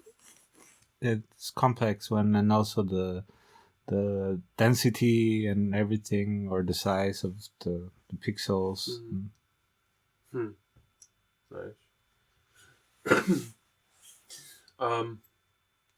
Do you think we're gonna have robotic servants in the future? Don't they exist already? As in? I don't know, but they should be. They have like pizza delivery robots. AI, like I don't know. They drive on the street and deliver you like a fresh pizza. Like that's all I can think of when it comes to the benefits of them. But I know they have sex robots. Yes, and they are very, very realistic. Yes, and interesting. Did you ever try it? They cost 12,000. But I mean, you can borrow one from a friend. I don't know if I want to borrow one from a friend. And I don't know if I even have a friend who would have that. And it's like probably I don't know anyone that, or if they would say they have one. Well, here's the thing. It's 12K.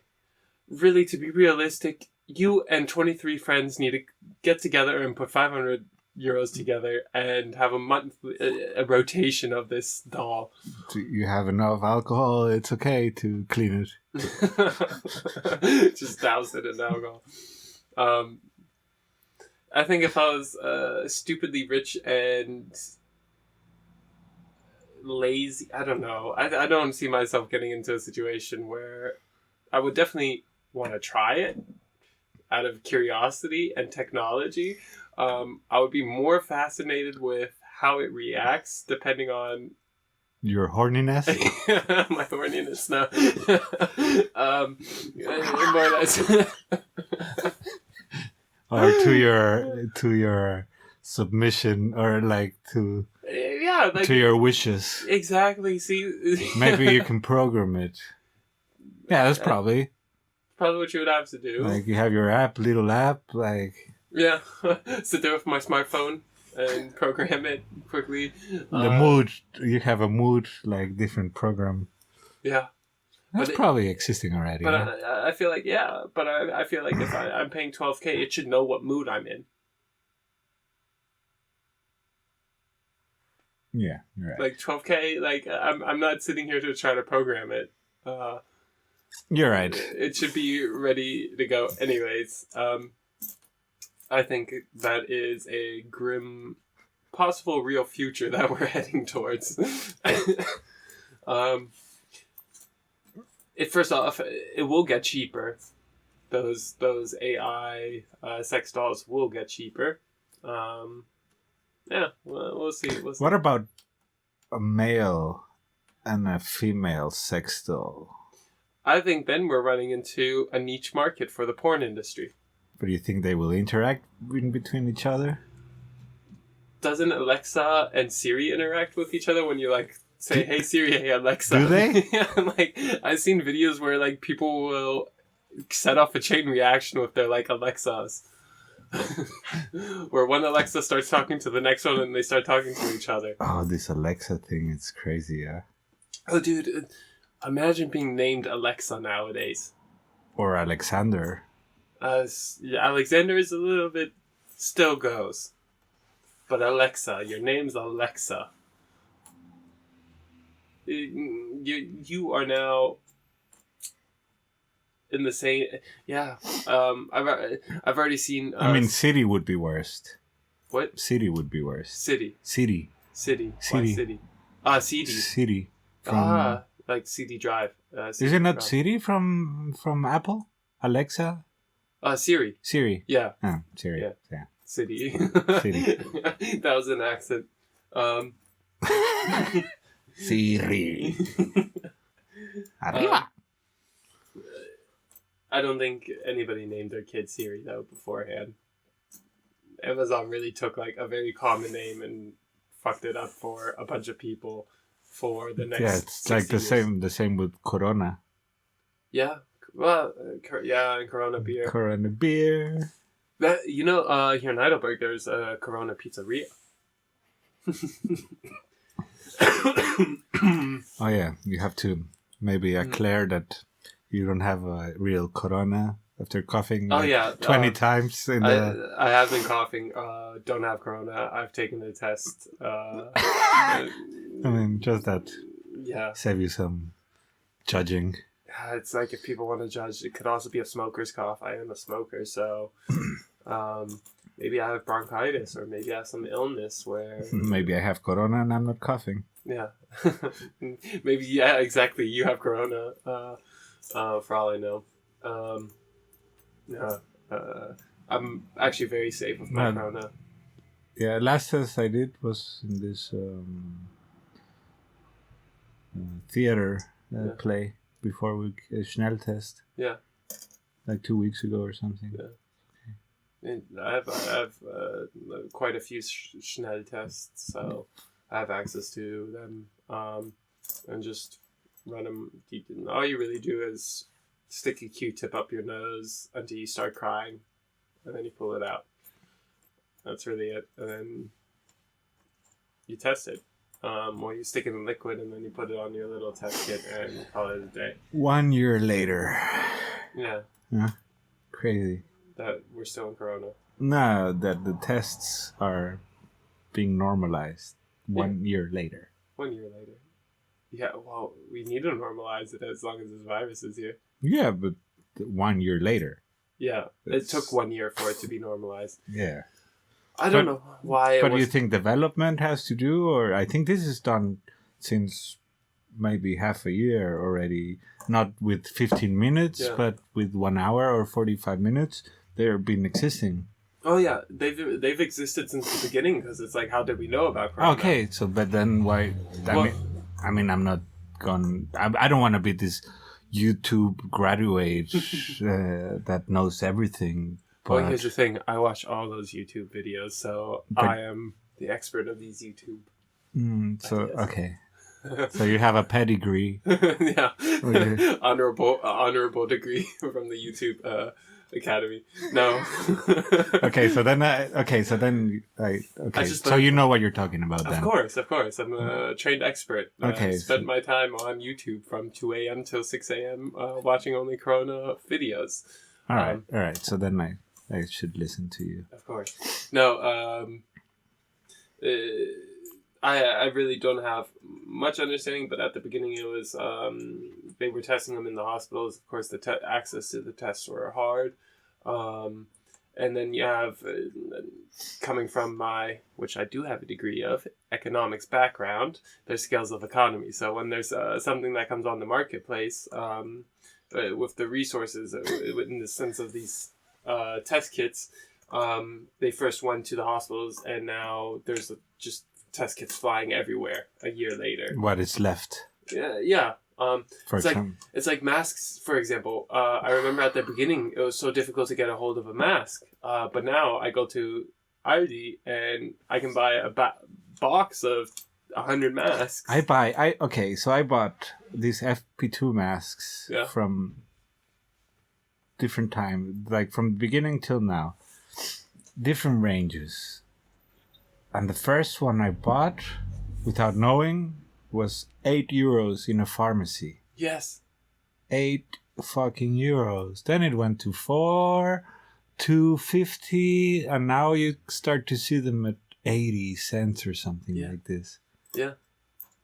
No, it's scales of economy, supply and demand, and all of a sudden it was like the production was like, oh shit, there's a massive demand. I heard a story of a guy not too far from this area. Supposedly, it's just in a rumor mill that I heard from somebody else. But this guy, at the very beginning of the corona crisis, back in January, when China was the first one to have corona, he had access to a supply of multiple millions of masks that were sitting in Turkey. And he ended up selling those masks back to China where they were initially produced. This is a business thing in most of the world. Yeah, that's how it works. You see a market and you're like, oh, I have access to it. Here's some market. It's called market arbitrage, where I can buy a good here for this price and bring it over there and sell it at this price. That's also what a lot of people actually do with pharmaceutical drugs. They go to Africa, buy it cheaper in Africa. In El Salvador, it's just Guatemala. Like in El Salvador, my dad needs some medicine, and he could get it much, much cheaper in El Salvador, just the next door country. Yeah.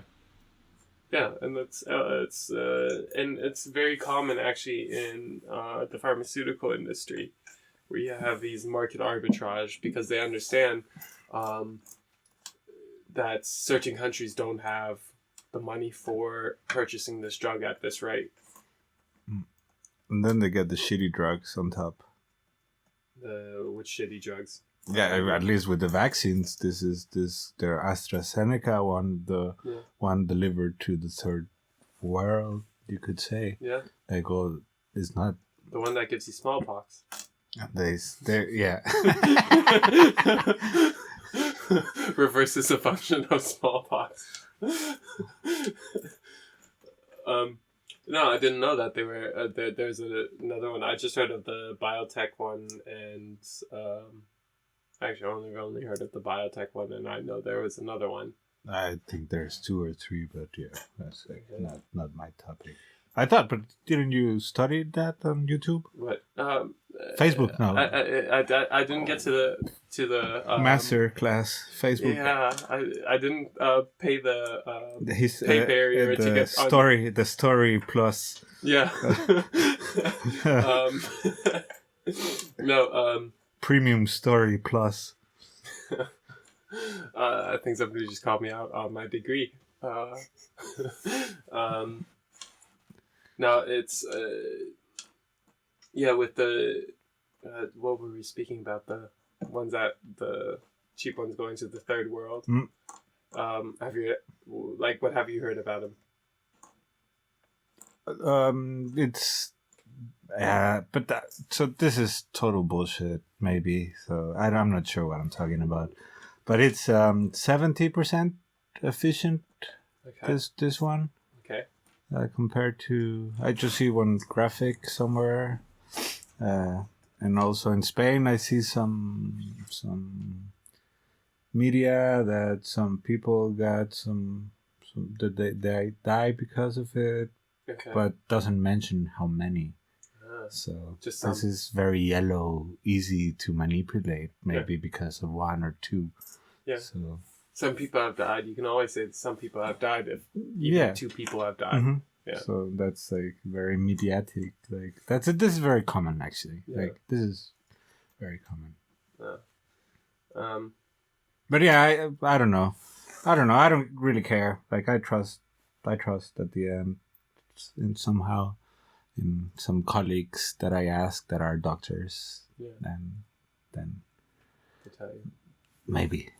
I've heard some skepticism actually from doctors. Also, where they're like, "Hey, this is sort of really fast produced. We don't really know the long yeah, term." but this is what like industry, the gap of the industry and everything is just really fast. We're in turbo mode. Yeah, everything is on turbo mode. Like this face recognition stuff, or this artificial intelligence that we were talking about also.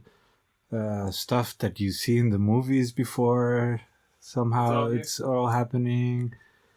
Bitcoins, the space, Mars. Supposedly we're supposed to go there in 5 years. Landing colonies and stuff. It's going. So why not? Why not? The vaccine can be like fast produced when already can grab one that exists and look for something. Yeah. So this has been, the technique is advancing really fast. I'm still skeptical though. Yeah. That I want to take time and see what happens, but I wouldn't be surprised that this already exists. Yeah.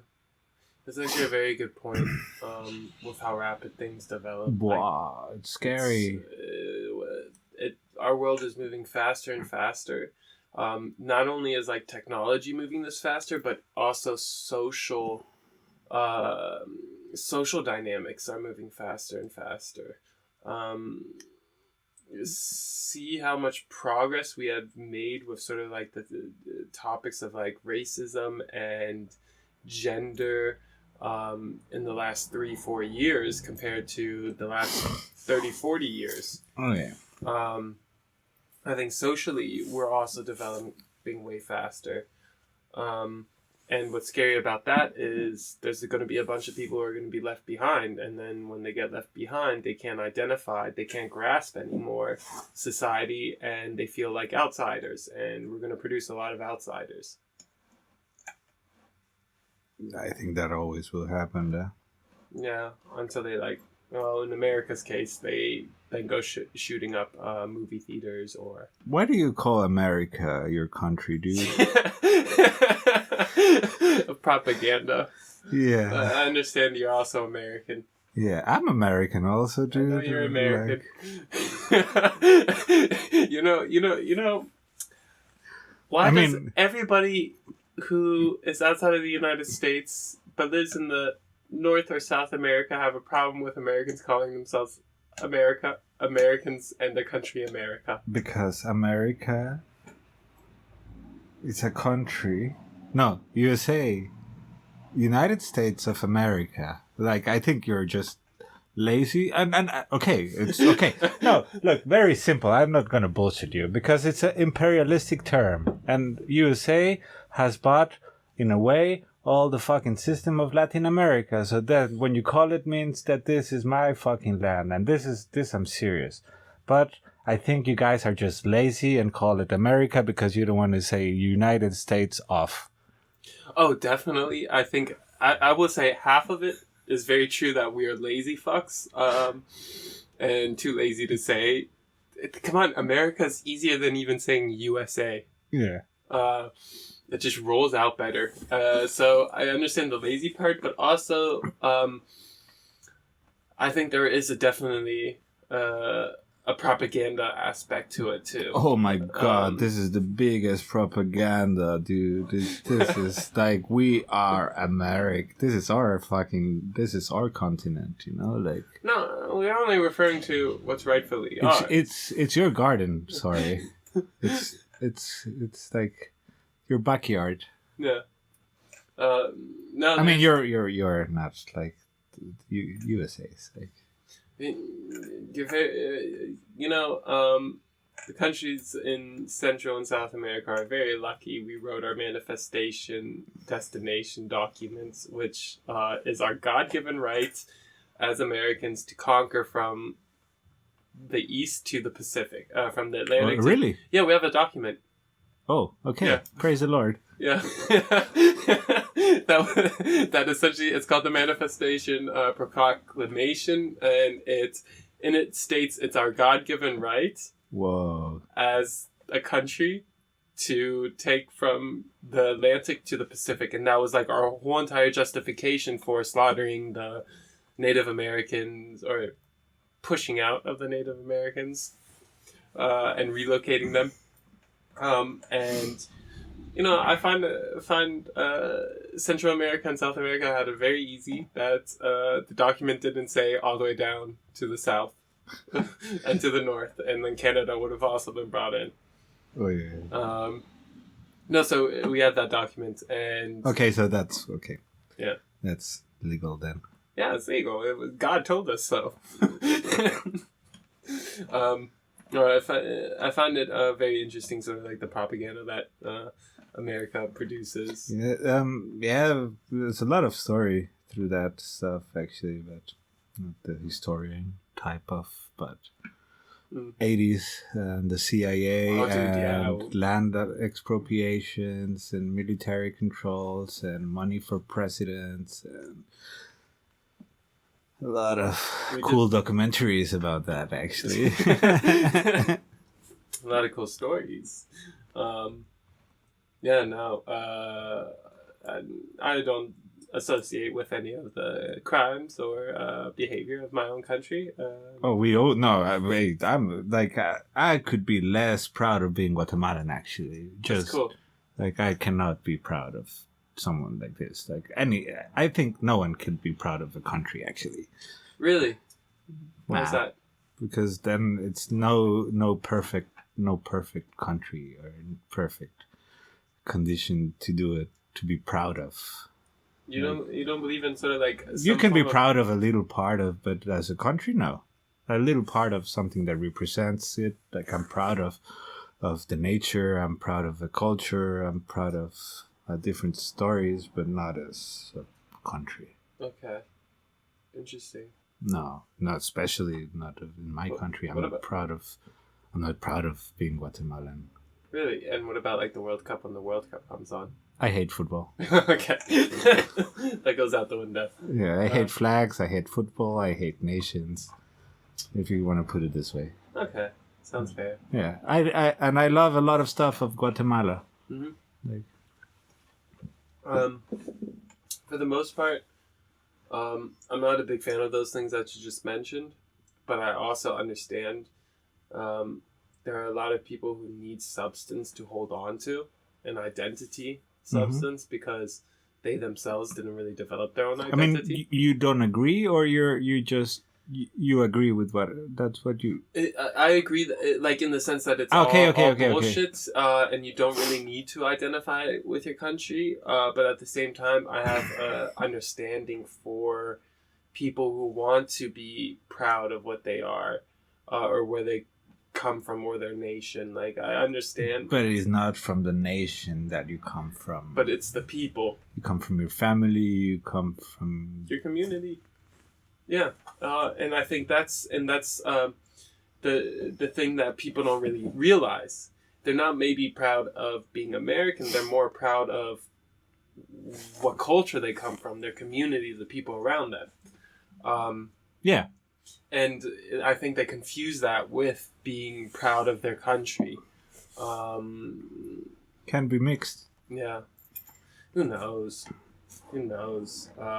All I know is America's not much different. A lot of countries are not much different than North Korea.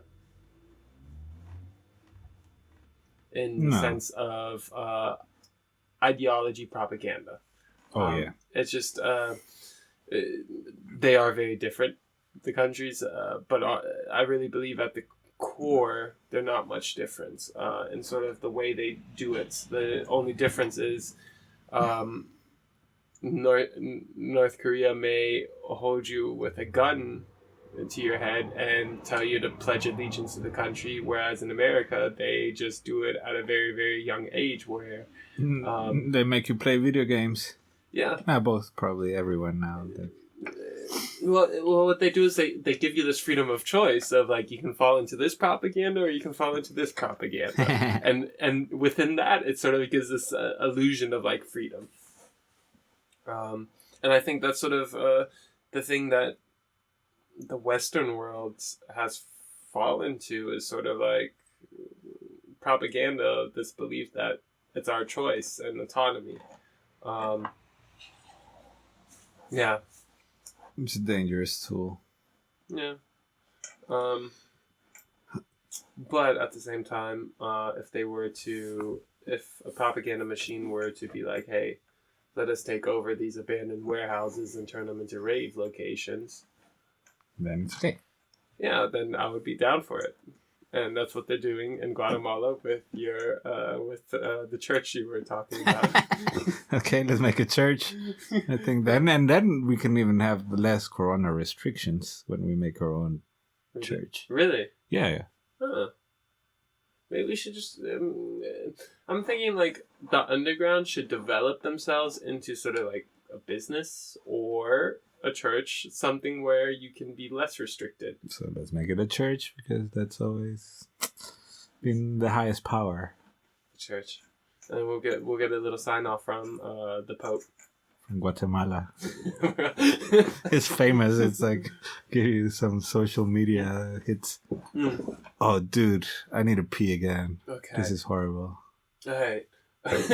should we wrap it? Or? We can go ahead and wrap it off of this one. Jaime, it was a pleasure. Just talking bullshit. We never got to the dick and balls part of the conversation. That's a second podcast for part 2. Thank you for coming along. It was a pleasure. Man. Always a pleasure to meet you. And we'll see each other around. So, bye, people. Stay healthy.